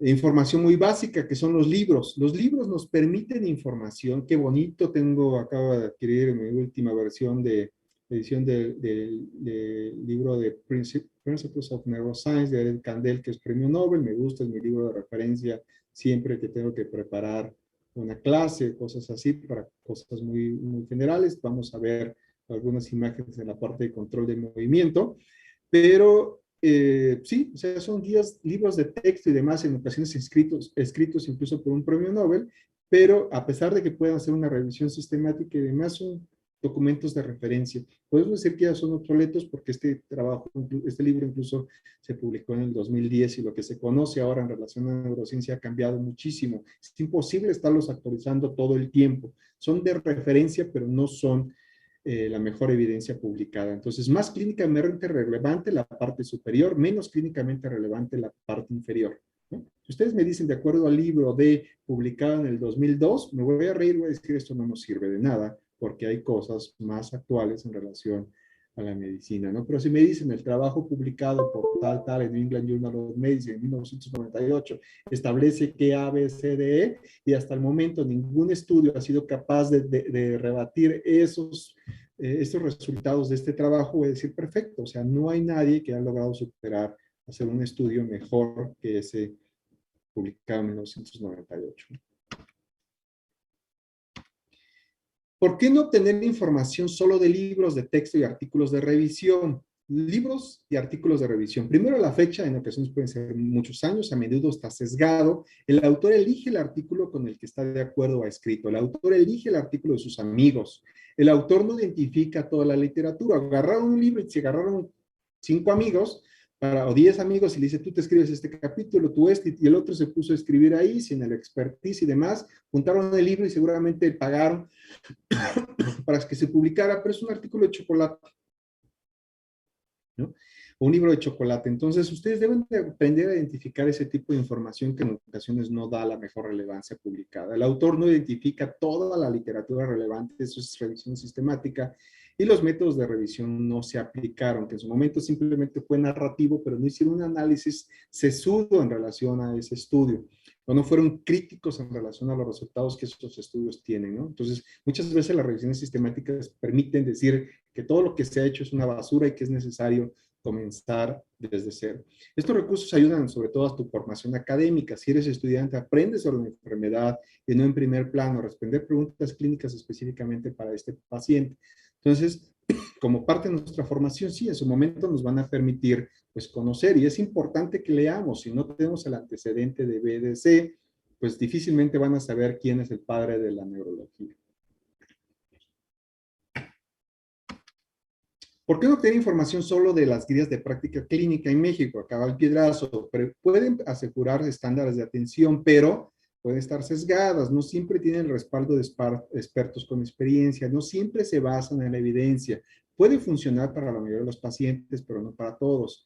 Puede funcionar en algunas circunstancias, pero no en todas, no son actuales, puede que no haya pautas para todo. Y lamentablemente en México, en ocasiones ponen al final, ya se siente el jefe de departamento y todo, y pone su sellito que dice basado en las guías de práctica clínica del primer nivel de atención de la Secretaría de Salud en México, 1997, ¿no? Yo cada vez que veo ese sellito me río. Recursos basados en evidencias filtradas y evaluadas críticamente, de Cochrane Library. Es una colaboración a través de una editorial con reconocimiento y demás, pero esto surgió, por supuesto, por un médico, Cochrane, que, en su momento, que es de Finlandia, en su momento dijo, se está produciendo gran cantidad de información, ¿cómo le hacemos para que en su momento tengamos de todo lo que hay, cuál es el consenso, qué es lo mejor, y para eso necesitamos expertos? Es una colaboración internacional, independiente, sin fines de lucro, no tiene el sesgo de que en su momento fue financiado por una empresa farmacéutica que dirige esa visión hacia un fármaco específico, ¿no? Muchos expertos les paga la farma y llegan y casi te hablan y te dicen que ese fármaco es lo último de lo último. Está sesgado, ¿no? Le pagaron ya su lana, le pagaron su viaje a Cancún. ¿Cómo no fregados va a decir que ese fármaco es lo más chingón que existe? Las revisiones se encuentran entre los estudios de mayor evidencia científica. Sesgo mínimo, la evidencia se incluye, excluye con base a criterios de calidad explícitos. Las revisiones implican búsquedas exhaustivas de todos los ensayos controlados, autorizados y tanto publicados como no publicados sobre un tema en particular, y resúmenes en búsquedas gratuitas de Internet. Todo cuesta, pero recuerden, hay forma de descargar esos artículos, ¿no? Hasta en Facebook, Twitter, Google, voy a tener suerte, y les vamos a dar un acceso, les va a llegar ya un correo por parte de la biblioteca, ustedes tienen que decir sí, sí quiero el acceso a la biblioteca de IMEGEN, porque es nuestra forma de datos de protección de datos, y van a tener su acceso para todos ustedes, también para la profesora adjunta. Es una plataforma un tanto compleja, pero estamos tratando de hacerla lo más fácil posible para que prácticamente de una forma intuitiva puedan descargar toda la información. No tan fácil como SciShut, porque no lleva el objetivo de que ya quiero este artículo, sino buscar la información en su momento puede ser más relevante para el tema en específico que ustedes quieren ver. Esto existe desde 1995, parece algo nuevo, muchos de ustedes nacieron sobre estas épocas, ¿no? Entonces, la ciencia realmente ha tenido un pico en los últimos años. Hace 400,000, ¿sí? 400.000 años, había un hombre de Cro-Magnon. Hace 200, 250, 300 años, pues surge, de acuerdo, no está tan claro, hay una brecha ahí de 100.000 años en cuanto aparece el Homo sapiens, ¿no? Y sus orígenes todo apunta en algunas regiones en África, ¿no? Hace 50.000 años llegan estos hombres a Europa, ¿no? Y se comienzan a propagar, y si esto fue a través de Asia y luego al estrecho de Bering y descienden a América y todo este tipo de cosas, ¿no? Entonces estamos hablando casi como 50.000 años. 50.000 años parecería enorme, ¿no? Sin embargo, las primeras evidencias que tenemos de los hombres realmente ya con ese Homo sapiens que en su momento comienza a hacerse preguntas importantes, pues hay algunas evidencias en las cavernas. Son los primeros que trataron de plasmar algo ahí, ¿no? Después ya viene, estamos hablando de 5.000 años, con los egipcios y toda la cultura en Mesopotamia y demás, ¿no? Entonces, a partir de ahí comienzan a aparecer papiros y cosas así, y hay vestigios de algo inteligente, 5.000 años atrás. Y nos dejaron evidencias ahí muy importantes. Hay una brecha ahí que se divide antes y después de Cristo, extremadamente religiosa la situación y demás, y prácticamente es como regresar a una situación de nuestro medievo, ¿no? Pero bueno, es una situación ahí que marca la diferencia histórica antes y después de, ¿no? Es importante. Después de eso vino una situación ahí del dominio romano, o sea, destruyeron las civilizaciones, y es un oscurantismo, ¿no? Como el que está transitando México en este momento. Después de eso, vienen las cruzadas y todo este tipo de cosas, ¿no? Las primeras revistas científicas comienzan a aparecer por ahí de 1600. El Internet, si bien apareció sobre los 70s, 80s para algunos lados, no era general para todo el mundo, ¿no? En México comienza a tomar mucho repunte sobre 2000 y ya en los dispositivos móviles, pues 2005, 2010, ¿no? Entonces es relativamente nuevo. El PDF, el Internet, el acceso a la información sobre 1995. Entonces ustedes, al momento de que nacen con una plataforma y tienen el acceso a la información hoy por hoy. Entonces, en muy pocas palabras les explico la historia de la humanidad y les quiero decir que en los últimos 20, 25 años prácticamente somos capaces no solamente de poner un hombre en la luna, sino, por supuesto, los viajes a otros planetas, la investigación sobre el cosmos y demás, pero también capaces de, a través de este tipo de información y demás, responder de una forma relativamente rápida a una pandemia que en otro momento hubiese devastado a la humanidad, ¿no? Hoy por hoy, después de un año, y no es un año, es trabajo de muchísimos años atrás, ¿no? Lo de RNA para las vacunas, que no se aceptaba por un peso ahí científico, todo el mundo se iba más para la situación de llegar directo al DNA, ¿no? Entonces, y también de cómo encapsular esas nanosferas ahí para poder liberar una vacuna tan novedosa como la que tiene Pfizer y Moderna. Es la misma patente. Recuerden que en su momento estos personajes de BioNTech, ahora en Alemania, pues vendieron una patente a Moderna que ellos le hicieron un poquito mejor, pero la de Pfizer, Pfizer finalmente como gran empresa vio una ventana de oportunidad y financió, como toda empresa que en su momento ve el business, el recurso, pues a un grupo de científicos que venía trabajando sobre esto en los últimos años y que seguramente, y que deben otorgarle el premio Nobel por su aportación en relación a la medicina. Seguramente en este año o en el siguiente es muy probable de que se le reconozca por su desarrollo de las vacunas. De lo contrario, en este momento no podríamos tener una ventanita para poder decir que sobrevivimos a una pandemia. Eso es la humanidad y necesariamente necesitamos de personajes como ustedes, estudiantes y demás, que conozcan esta información y que en su momento se dediquen a buscar la mejor evidencia publicada. Todos los días se publican miles y miles de artículos, no todo lo que se publica es oro, hay que buscarlo, son agujas en el pajar y con estas herramientas ustedes pueden identificar o deben identificar cuál es la mejor evidencia publicada. Algunos beneficios del uso de bases de datos no evaluadas, como PubMed mete todo lo que se pueda ahí para que ustedes puedan tener acceso, pero dentro de ese océano de conocimiento debemos de encontrar mucho. Hay información infinita en relación a modelos animales, a células, a cosas muy particulares, pero que no necesariamente van a tener una implicación clínica. Necesitamos encontrar aquello que en su momento se diseñó y se cuidó mucho para hacer el estudio necesario en humanos y para ver si hay las implicaciones. Los estudios que se realizaron para las vacunas, a pesar de que se hicieron en 1,000, 1,500, 3,000, 5,000 personas, tiene una aplicación a todo lo que sería una población. Y por supuesto, a medida que se ha ido ampliando el número de sujetos vacunados, esto ha integrado a grado tal que en este momento la vacuna de Pfizer, después de un año, ya no es una vacuna que se esté utilizando solamente por la emergencia sanitaria.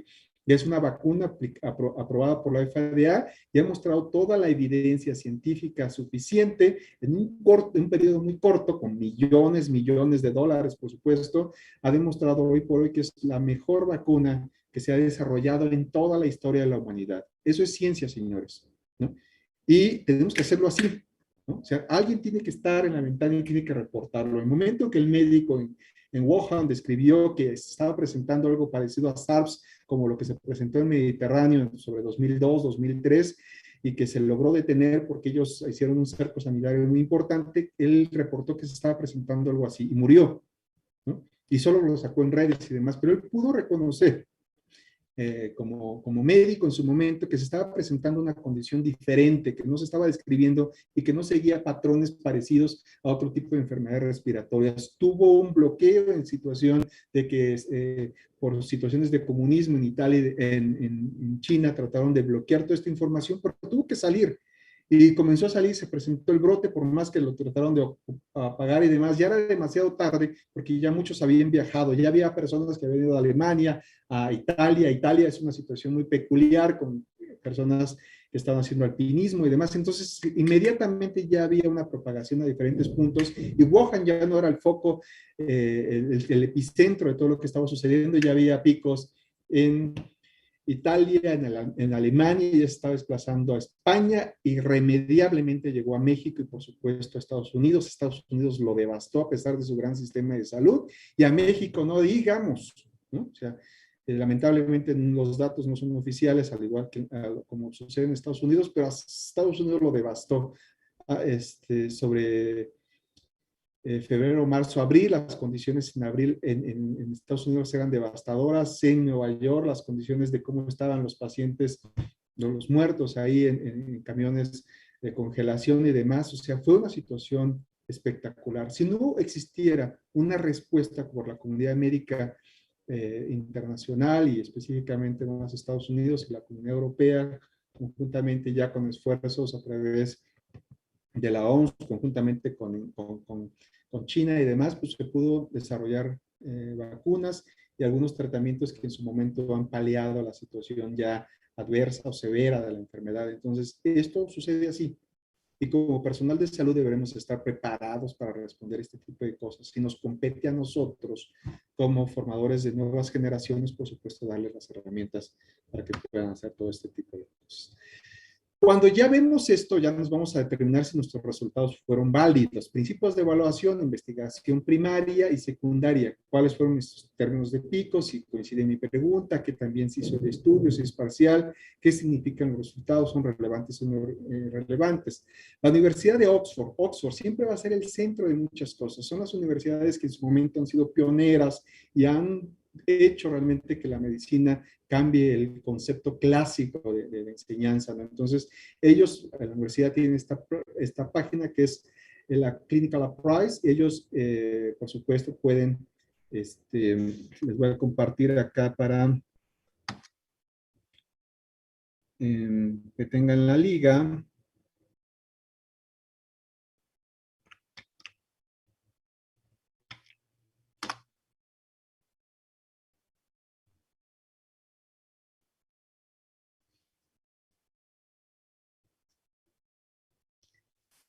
Entonces, bueno, a partir de ahí ya vienen todos los otros puntos. Esto es su última revisión. Están actualizando todo el tiempo esta información y herramientas para evaluación de estudios que pueden controlar, evaluación de la evidencia y demás. Pueden encontrarlo en diferentes plataformas prácticamente en todo el mundo. Hay ya una traducción al español por parte de la OMS. En la página oficial de la OMS pueden buscar medicina basada en evidencia y pueden encontrar pues toda la información de lo que yo les he venido hablando ahora, ¿no?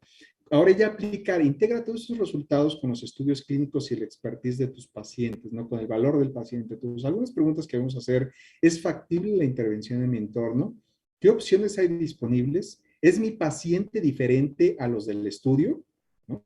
Si su paciente no aplica, o así sea un trabajísimo publicado en New England Journal of Medicine, y su paciente es hipertenso, diabético, tiene obesidad, sedentarismo, ¿no? Agréguele todas las condiciones adversas necesarias, no tiene los recursos y demás, seguramente va a ser completamente diferente a lo que en su momento se reportó en otro tipo de estudios. Y eso ya no está dentro de lo controlado. Eso se llama estudios de la vida real o del mundo real.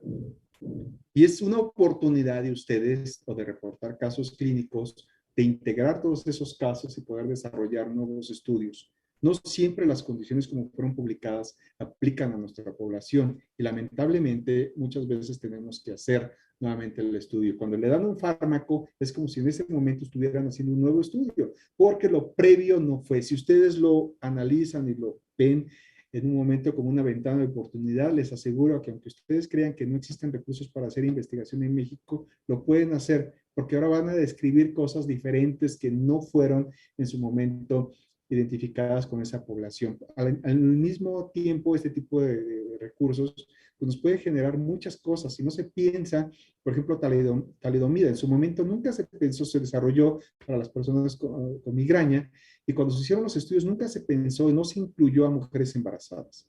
Cuando sale al mundo real, cuando ya la persona pudiera comprarla, por supuesto, mujeres embarazadas, en edad fértil y demás, tomaron medicamentos, se embarazaron en momentos muy críticos, nacen los niños y se dan cuenta que era teratogénico, ¿no? Entonces, lamentablemente, no siempre los diseños experimentales, por más estudios que los piensen en su momento, implican todas las condiciones adversas a las que se puede enfrentar su población. Por eso es muy importante que el médico aprenda a identificar cómo están diseñados los estudios en su momento, hacerse la pregunta: ¿este medicamento que le voy a dar a mi paciente es seguro? O porque el estudio previo es del paciente, el paciente que yo estoy viendo en este momento estaba incluido dentro de esa población o no. Si no estaba incluida, tienen que advertir, y para eso tienen una plataforma de efectos adversos, es la farmacovigilancia, donde tienen que decir: tengo un paciente con tales condiciones y demás, y vamos a ver qué es lo que sucede. Y ustedes tienen que advertir a su paciente, ¿no? Entonces, recuerden, así como dice Spider-Man, ¿no? Todo gran poder lleva una gran responsabilidad. Ustedes son médicos, van a tener una licencia, ¿no? Y dice licencia para matar, no es cierto, señores. Deben de conocer y tener la evidencia de, si no se leyeron suficientemente la información, mi recomendación a partir de este momento es: no hagan más daño. ¿Es mi paciente diferente al estudio? ¿Pueden los resultados de este estudio aplicarse a mi paciente? ¿Los potenciales beneficios superan las posibilidades de efectos secundarios de tratamiento? ¿Qué piensa mi paciente? ¿Cuáles son sus creencias, incluso condiciones culturales? Toma individual de decisiones, toma grupal de decisiones, selección. Hay comités incluso para algunas cirugías. Gea González tiene un comité muy importante, sobre todo para las malformaciones craneofaciales. Cada paciente debe ser presentado con este comité y deben de evaluar muchas de las cosas que en su momento puede tener implicaciones para esta persona, ¿no? Entonces, por supuesto, para la familia, los costos son cirugías muy largas, de horas, incluso que se tienen que hacer en varias ocasiones y demás, con apoyo de fundaciones y demás, porque no hay recurso que alcance para ese tipo de problemas, ¿no? La toma individual de decisiones también tiene que llevar a una decisión grupal y de elección, debe consultarse, por supuesto, a los familiares. Siempre explicar los riesgos y los beneficios a los pacientes. Es algo que siempre debemos de hacer conciencia al paciente en relación a su diagnóstico, en relación a su pronóstico, en relación a posibles efectos que se pueden presentar derivados de un tratamiento farmacológico. Debemos advertir y debemos de, en su momento, otorgarles consentimientos informados y demás a los pacientes, en los cuales ellos asumen una responsabilidad igual con nosotros. De lo contrario, podemos enfrentar situaciones pues que nos puedan llevar incluso a que nuestra licencia sea revocada, ¿no? Entonces, eso es algo muy importante. Ustedes siempre deben de tener la mejor evidencia publicada, de lo contrario, pues pueden hacer mucho daño. Habrá que evaluar si nuestro proceso, todo lo que hicimos, es correcto. Si estamos aprendiendo correctamente, y esto es autoevaluarnos a nosotros mismos, ¿no? Entonces, ¿estoy haciendo bien mis preguntas o lo que me estoy preguntando es terrible? He identificado necesidades de información, cuál fue mi tasa de éxito en los pasos de medicina basada en evidencia, cómo va mi búsqueda de información, me estoy volviendo más eficiente o cada vez soy peor, estoy verificando periódicamente mis habilidades o conocimientos. Si enseño esto, por supuesto, van a ser mucho más expertos y mantener un registro de todas nuestras preguntas de investigación. Limitaciones, todo tiene limitaciones, nada es perfecto. Habrá algo seguramente en el 2500 que nos evalúe atrás y digan, ¿cómo es posible que estos cuates del 2020 estuvieran tan perdidos? Eso es evolución, y qué bueno. Comentaba en su momento, ¿no? Hace 400,000 años las condiciones del humano eran tal. El planeta es viejo, ¿no? Es muy joven en comparación con algunos planetas muy viejos en nuestra galaxia. Simplemente cuando pensamos a que hace 65 millones de años estaba cayendo un meteorito y estaba devastando toda una era realmente en relación a los dinosaurios, ¿no? Entonces, cuando vemos o pensamos en la situación del humano, estamos hablando hace 400,000 años, el Homo sapiens hace 50,000 años. Cuando hablamos de medicina basada en evidencia, estamos hablando sobre el Al Gore del 2000, hace 20 años. O sea, realmente nuestro momento es este. O sea, estamos en una condición única en nuestra historia como humanos y nos toca a nosotros sentar las bases para que las próximas generaciones logren sobrevivir. Este planeta se va a extinguir, viene un cambio climático. 2035 aplica que va a ser una situación devastadora si no hacemos algo en este momento, ¿no? Ya están viendo la forma, Elon Musk, de escapar de este planeta, ¿no? Ya están viendo cómo van a llegar a Marte, ¿no? O sea, ya hay personajes que están pensando de cómo vamos a salvar a la especie humana, ¿no? Entonces, así es. Alcance limitado de la evidencia, nunca estará completo. La calidad de la investigación disponible, no siempre hay la mejor calidad y eso es una ventana de oportunidad. Si podemos hacer este proceso, siempre vamos a identificar por dónde está la ventana de oportunidad y qué tipos de estudios debemos hacer. Debe estar centrado en nuestro paciente. Recuerden, pacientes, no enfermedades. Poca evidencia de los ensayos controlados autorizados para pacientes de la vida real. Repito, los ECAs están controlados y suman y dicen paciente que no tenga esto, tienen criterios de inclusión-exclusión, tratan de llevar las condiciones bajo control, pero los estudios de la vida real nos van a mostrar que en ocasiones estas condiciones no fueron favorables y en ocasiones estos estudios se tienen que ser revocados. Deben incluirse más pacientes de la vida real en los estudios y eso es una gran debilidad que tiene cualquier estudio. No quiere incluir a pacientes diabéticos, hipertensos y demás por todos los sesgos que meten, pero en la vida real cuando ustedes dan un medicamento, ustedes no saben, porque no hicieron el estudio necesario, para ver si el paciente era capaz de metabolizar ese fármaco. Le dan acetaminofén y se les muere, porque no es capaz de metabolizarlo y van a tener una hepatitis fulminante, ¿no? Entonces, toma decisiones basada en experiencia.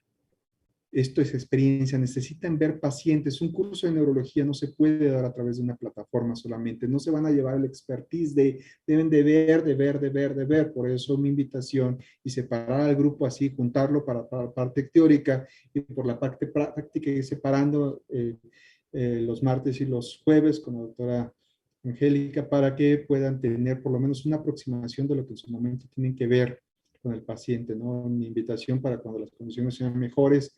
Incluso en este momento en GEA González estamos trabajando solamente al 30% porque el hospital sigue reconvertido en una situación de COVID, sigue saturado y los accesos que tenemos para pacientes mayores de 50 años está limitado. El riesgo, aunque ya están vacunados, es alto porque nuestros pacientes están transitando para la toma del resonancia o demás, tienen que salir del área de urgencias porque no hubo una buena planeación en su momento para poner un tomógrafo ahí. No esperábamos una situación como esta pandemia y tienen que ir por un pasillo para ir a la zona de radiología para poder tomarse una resonancia magnética o una tomografía, ¿no? Entonces el riesgo de que sobre el pasillo pase un paciente de enfermedad de Parkinson y pase un paciente con COVID y todo lo que está con la situación de la propagación de SARS-CoV-2 y demás. Entonces tenemos un espacio limitado también. pero cuando las condiciones se den, por supuesto, están invitados para que nos conozcan. Entonces, siempre va a haber una búsqueda incansable del conocimiento y eso es lo que van a hacer ustedes a lo largo de este curso. Mi objetivo para la primera y segunda evaluación es de que ustedes aprendan a buscar la mejor evidencia publicada dentro de una gran plataforma como es PubMed. Entonces, sobre eso tendrán que buscar la mejor evidencia disponible. Y me voy a robar los últimos minutos solo para mostrarles a esta plataforma de medicina basada en evidencia, lo que les mostré al inicio con mi círculo y demás, pues lo pueden encontrar en esta librería, ¿no? Entonces, si ponen medicina, evidence-based medicine, van a encontrar toda la información. Lamentablemente, y vuelvo a repetir, la ciencia se publica en inglés y hoy por hoy pues debemos de mejorar nuestras habilidades para inglés. Google Translator les puede en su momento ayudar, ¿no? O sea, hay programas ya que pueden traducir las cosas, pero ustedes deberán de mejorar sus habilidades para el inglés. Esta librería libre también de Clinical Evidence les permite en ocasiones encontrar mayor información. Tenemos también, bueno, cajas ahí de búsquedas de información para estudios de investigación, estudios clínicos, para práctica, para cosas editoriales y demás. Entonces, también esta plataforma les puede ayudar. Es muy ambigua. Realmente la biblioteca o mi recomendación sería la biblioteca de Cochrane, que tiene las revisiones sistemáticas evaluadas por pares, por supuesto, con el comité de expertos. Esto está sujeto a pago, es una librería relativamente costosa, pero en Imagen, con el acceso que se les va a dar, si no tienen acceso al dato, lo pueden solicitar a la biblioteca, utilicen las facilidades que van a tener a través de Imagen de Cochrane. Es una plataforma, entren, píquenle, búsquenle, generen su cuenta, aunque no paguen para la descarga del artículo, generen su cuenta y ya cuando tengan el artículo con el DOI específico, eso lo pueden solicitar en la biblioteca de Imagen para que puedan tener acceso, o tan fácil como lo copian en el SciShub y lo descargan inmediatamente. Realmente ya no hay un problema en relación al acceso. En la plataforma es muy buena, les permite buscar términos MEDS que en su momento son muy específicos. Tienen que ver esta lista para ver si están haciendo la búsqueda adecuada de información. Hay términos muy específicos para cada tipo de patología. Hay búsqueda avanzada que pueden ir agregando diferentes términos, como vamos a ver en las siguientes diapositivas. Si ustedes van agregando algunos términos muy específicos, aquí por ejemplo, diarrea en niños, ¿no? Les va a arrojar una gran cantidad de artículos, pero si lo comienzan a reducir y ya le agregan diarrea en niños en Latinoamérica o en México, o diarrea en niños con un bicho en específico, cosas así, la información se va haciendo más precisa. Esta plataforma es muy amigable porque ya está clasificado, entonces si lo buscan por epilepsia ya es más fácil encontrar la información. En 71 artículos ahí ya tienen la información que requieren, a diferencia de PubMed que no se los clasifica. Este portal, si ustedes crean su cuenta, les va a permitir entrar a estas cajas de información por tópico. Entonces, simplemente aquí es el buscador de browse, ¿no? Entonces, se van a revisiones sistemáticas y le dice por el tópico. Sobre ese tipo de cosas ya no tienen que andar buscando por todos lados, ya lo tienen clasificado. Epilepsia está clasificado. Esto fue hace algunos meses, entonces seguramente hay más artículos en este momento publicados ahí. Recuerden que esto es el consenso de lo mejor que se está publicando y cada X tiempo se está revisando si se han generado muchos estudios en los últimos años. Pueden solicitar ayuda, hay manuales, ahí tienen incluso un Journal Club ahí para asesoría y demás, y simplemente con su cuenta gratuita en ocasiones pueden acceder a toda esta información. Hay otras guías en Canadá, en otros lados, pero hoy por hoy la de Cochrane es la mejor. Lo que me quisiera enseñarles en algún momento en PubMed, esta plataforma también se modifica todo el tiempo, es muy dinámica. Pueden irse al PubMed Tools. PubMed Tools tiene una situación en relación a conceptos clínicos, ¿no? Si se van sobre ese buscador, le dan clic sobre este lado y pueden encontrar dirigido. Si quieren buscarlos por términos de MESH, si quieren buscarlo por artículos, journals en específico, por si son estudios que en su momento fueron estudios clínicos como tal, ¿no? Pueden separar lo que ya les dije de medicina basada en evidencia, pueden buscarlo por categorías, si es terapia, etiología, diagnóstico, pronóstico y demás, si le ponen la información que se requieren, migraine, si le ponen HDH, si le ponen Parkinson disease, ¿no? Van a buscar la información dependiendo el tipo de dato que quieren, ¿no? Para nosotros siempre va a ser en relación a la terapia.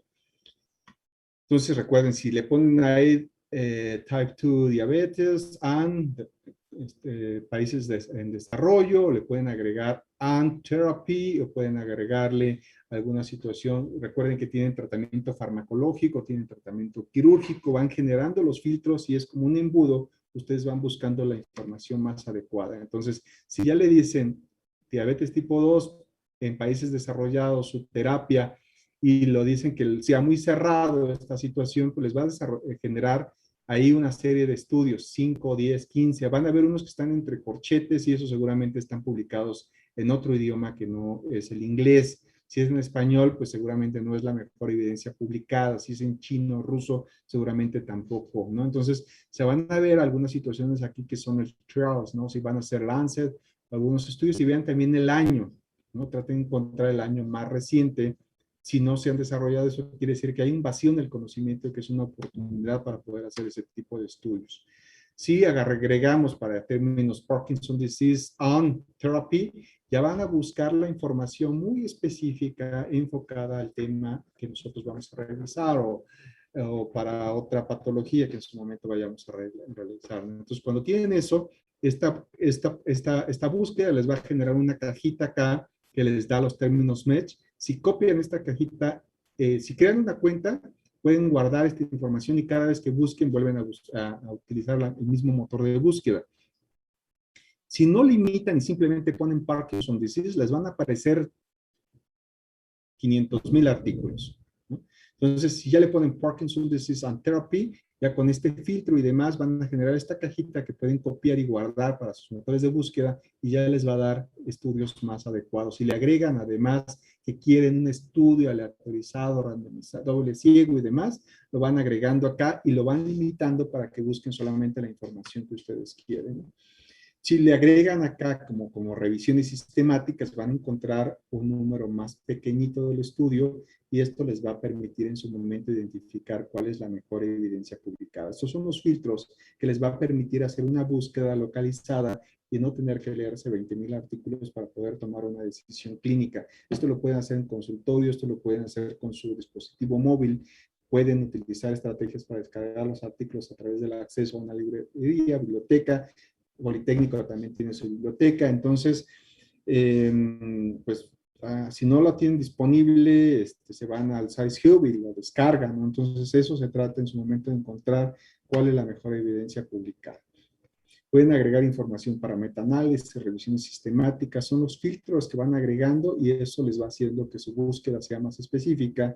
No es el objetivo en este momento de que ustedes hagan una revisión sistemática y se vuelvan los expertos tendrán la oportunidad a aquellos que quieran dedicarse en un futuro dentro de su formación como médicos residentes o como cursos de alta especialidad y demás, en algo muy específico, si se quieren combinar también con la parte de investigación. El objetivo en este momento es que ustedes sean capaces de identificar los mejores artículos para el tema que vamos a evaluar. La próxima semana vamos a discutir sobre eso. Tenemos varias sesiones al principio, básicamente repasos de neuroanatomía y cosas así. Ya más adelante ustedes van a comenzar a hacer la búsqueda y a lo largo de las próximas sesiones les voy a dar algo de información para que ustedes lo puedan hacer mejor, ¿no?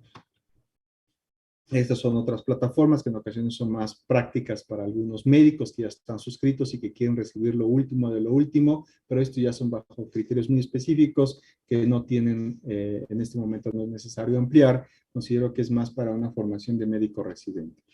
Si hay algún comentario, preguntas.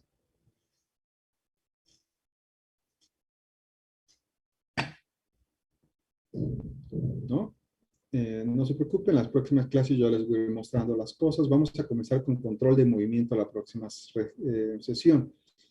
Es prácticamente ganglios basales, corteza cerebral, y con eso ya abarcamos una parte sota de nuestro cerebro. A pesar de eso, vamos a dividir algunas sesiones. Vamos a tener el siguiente tema, la parte de tálamo, que tiene que ver con implicaciones y proyecciones con otras áreas, que es muy importante, Y vamos a dividir algunos temas para que ustedes también hagan un repaso rápido en relación a la neuroanatomía. No debería ser el objetivo de este curso hacer una revisión de neuroanatomía, porque si ya lo vieron en anatomía y fisiología y en otros cursos, ¿no? Yo debería de preguntarles en este momento cuáles son los ganglios basales y ustedes perfectamente decirme cuáles son las que son estructuras subcorticales que se encuentran en tal y participan en tales funciones. O sea, yo sé que eso ya se lo sabe. Y la evaluación del primer examen para mí es estarles preguntando todos los días, todas las clases y demás en relación a los temas. Con eso van a tener tache o palomita. Entonces necesitan leer el primer semestre porque eso va a ser, los voy a estar evaluando prácticamente con un examen oral en este momento, ¿no? Entonces les digo, a ver, Tiffany, en este momento dime cuáles son las estructuras subcorticales que se encuentran en tal, que participan en tal cosa. Si en ese momento no me lo dice, por supuesto no tiene la participación y eso será la calificación de su primer año. Y créame, tengo muchas preguntas para hacerles con anatomía. Lean, vamos a clasificar control de movimiento, todo lo que implica control de movimiento. La siguiente parte es tálamo. La siguiente sesión comenzamos a ver algunas generalidades en relación a diferentes áreas de corteza y después estallo cerebral. Con eso sentamos las bases para comenzar con la anatomía de la patología que vayamos a ver. Entonces, más adelante, cuando diga, como vimos en nuestra sesión de tálamo, esta cosa participa en tal, ¿no? Los siguientes temas son muy simples, tiene que ver con la parte de punción lumbar, con la parte prácticamente de las pruebas que se hacen, electroencefalograma y neuroradiología, ¿no? Que nos va a servir también como la parte de diagnóstico para nuestras patologías, pero recuerden que todo casi es clínico y es neurolocalización, ¿no? Cómo identificamos en qué estructura se está presentando el problema de nuestra patología. Lo demás, ustedes lo van a buscar también a través de su medicina basada en evidencia, cuál es la mejor evidencia publicada en relación a los criterios diagnósticos, los criterios de tratamiento o la clasificación de los únicos que tienen clasificación en este momento para las patologías que, bueno, todo se clasifica, ¿no? Pero las clasificaciones más extensas son migrañas, cefaleas, epilepsia, demencias, ¿no? Traumatismo craneoencefálico tiene un score muy específica por los Institutos Nacionales de Salud para evaluar cómo se encuentra la situación del paciente en ese momento y compete más a la parte de la medicina crítica, ¿no? La parte de urgencias. Lo que nos va a competir, lo cual vamos a hacer nosotros como seguimiento clínico en neurología, es después de que se resuelve el problema, llámese BC, llámese estatus epiléptico, llámese traumatismo craneoencefálico, llámese trauma medular o demás. Una parte muy importante se trata con la parte de medicina de urgencias, terapia intensiva específicamente. Cuando se resuelve la urgencia, ahora nos refieren a nosotros o incluso al área de rehabilitación para el seguimiento del paciente. Nosotros vemos secuelas en muchas cosas, no vemos en su momento al paciente cuando llega con un evento vascular cerebral, pero vamos a estudiar muy bien la fisiopatología y todo eso, ¿no? Todo eso me lo domino y se los puedo recitar en este momento, pero no es el objetivo, lo vamos a estar evaluando, analizando y les voy a estar preguntando todo el tiempo. Su evaluación de primero y segundo examen va a ser las preguntas. Los voy a tener así todo el tiempo preguntándoles. A ver, Daniel, ¿qué es esto? A ver, Zenet, ¿de qué estamos hablando en este momento? A lo largo de todas mis sesiones, a diferencia de esta, les voy a estar preguntando todo el tiempo y sobre eso va a ser su evaluación de primero y segundo examen, combinado con lo que la doctora Angélica va a estar haciendo en los cursos, es su 50 y 50%, sobre eso vamos a sacar sus calificaciones de primero y segundo parcial. El tercero va a ser un examen oral a través de esta plataforma. Yo ya tengo una base de preguntas muy específicas, puedo cambiarlas incluso dependiendo del tipo o cómo vayan dando la respuesta, y es básicamente decirles, a ver, ¿no? De este banco de preguntas que les va a aparecer una pantalla en este dispositivo, les va a decir, a ver, ¿qué pregunta eliges? A ver, voy a elegir la 5. Vamos a hablar sobre hipotálamo. A ver, del hipotálamo, tengo 20 preguntas, ¿cuál quieres? La 5, y esa ya se queda cancelada y ya nadie más la puede escoger. A ver, la 5, una pregunta concreta, dime qué funciones tiene el núcleo ventrolateral dorsal, ¿no? Entonces, pum, en ese momento me recitan todo lo que, pero no bajo un concepto de memoria, sino lo vamos a hacer con un enfoque más clínico. Les voy a retar y les voy a decir qué sucede si en este caso bloqueamos acá y qué patologías nos va a desarrollar. ¿no? O sea, las voy a ir complicando dependiendo de la información que ustedes me den, y ese es el 100% de su evaluación para el tercer. Deben de saberse todos los temas que vamos a ver, son varias unidades, y en ese momento me apoya la doctora Angélica para las preguntas y va a ser mi testigo ahí para que toda la evaluación sea transparente y demás. Puede haber dos opciones y ustedes la pueden elegir más adelante, que sea grupal, todo el mundo está ahí en plataforma, puede ser individual. Todos los grupos casi siempre han pedido individual por temor, qué pasa y demás. Tengo suficientes preguntas, créanme, para hacerles una pregunta diferente a cada uno de ustedes. Y tengo el conocimiento suficiente como para saber si están diciendo no. Y si en 5 segundos ya me di cuenta que no saben, ya paso a la siguiente pregunta y por supuesto la evaluación puede ser en menos de 5 minutos. Entonces pretendo que en este curso ustedes aprendan mucho de neurología, que sean críticos también en relación a la información que se les presente y que en su momento sean capaces de hacer un diagnóstico, iniciar si es necesario un tratamiento, dar un seguimiento al paciente, pero también saber en qué momento referirlo al especialista y el especialista se los puede regresar a ustedes ya con observaciones o seguimiento o cosas así, ¿no? Es el objetivo de todo estudiante de medicina, pero me interesa que ustedes aprendan a buscar la mejor evidencia publicada en relación a cada una de las patologías, que esto les va a servir para el resto de su vida, ¿no? Para aquellos que quieran ejercer medicina y no se me vayan a homeopatía, por favor.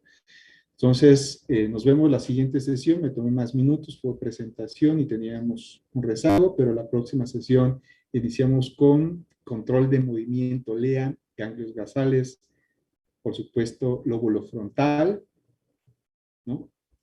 Lo que tiene que ver con el área motora, homúnculo de Painfield, por supuesto, y toda la integración córtico-espinal para la ejecución de movimiento. Eso es lo más importante. Vamos a comenzar con eso. Si nos da tiempo, espero que sí. Comenzamos con la parte de hipotálamo, de tálamo. Tálamo también tiene, está en el centro y prácticamente conecta con todas las cortezas, ¿no? Excepto una parte que es la auditiva y una parte ahí en relación a la visual, pero bueno, tenemos mucha materia para ahí, para integrarlo. Vamos a integrar lo más clínico posible con algunas patologías cuando algo sucede ahí. Después, la otra parte, pues es integrar algunas cosas de corteza, lóbulo frontal, lóbulo parietal, corteza visual, y ahí vamos a bombardear. Ya voy a comenzar con preguntas. Prácticamente ustedes me van a estar dando la clase en vivo acá en relación a la información que yo les pida. Y debe depender. Puede ser tema visto porque nadie leyó, ¿no? Si yo me doy cuenta que nadie lee, no les voy a dar el tema. Esto es un recordatorio de algo de neuroanatomía que ustedes ya deben de saber. Así que lean mucho. Nos vemos la siguiente sesión. Cuídense mucho. Gracias. Gracias, doctor. Hasta luego, profe.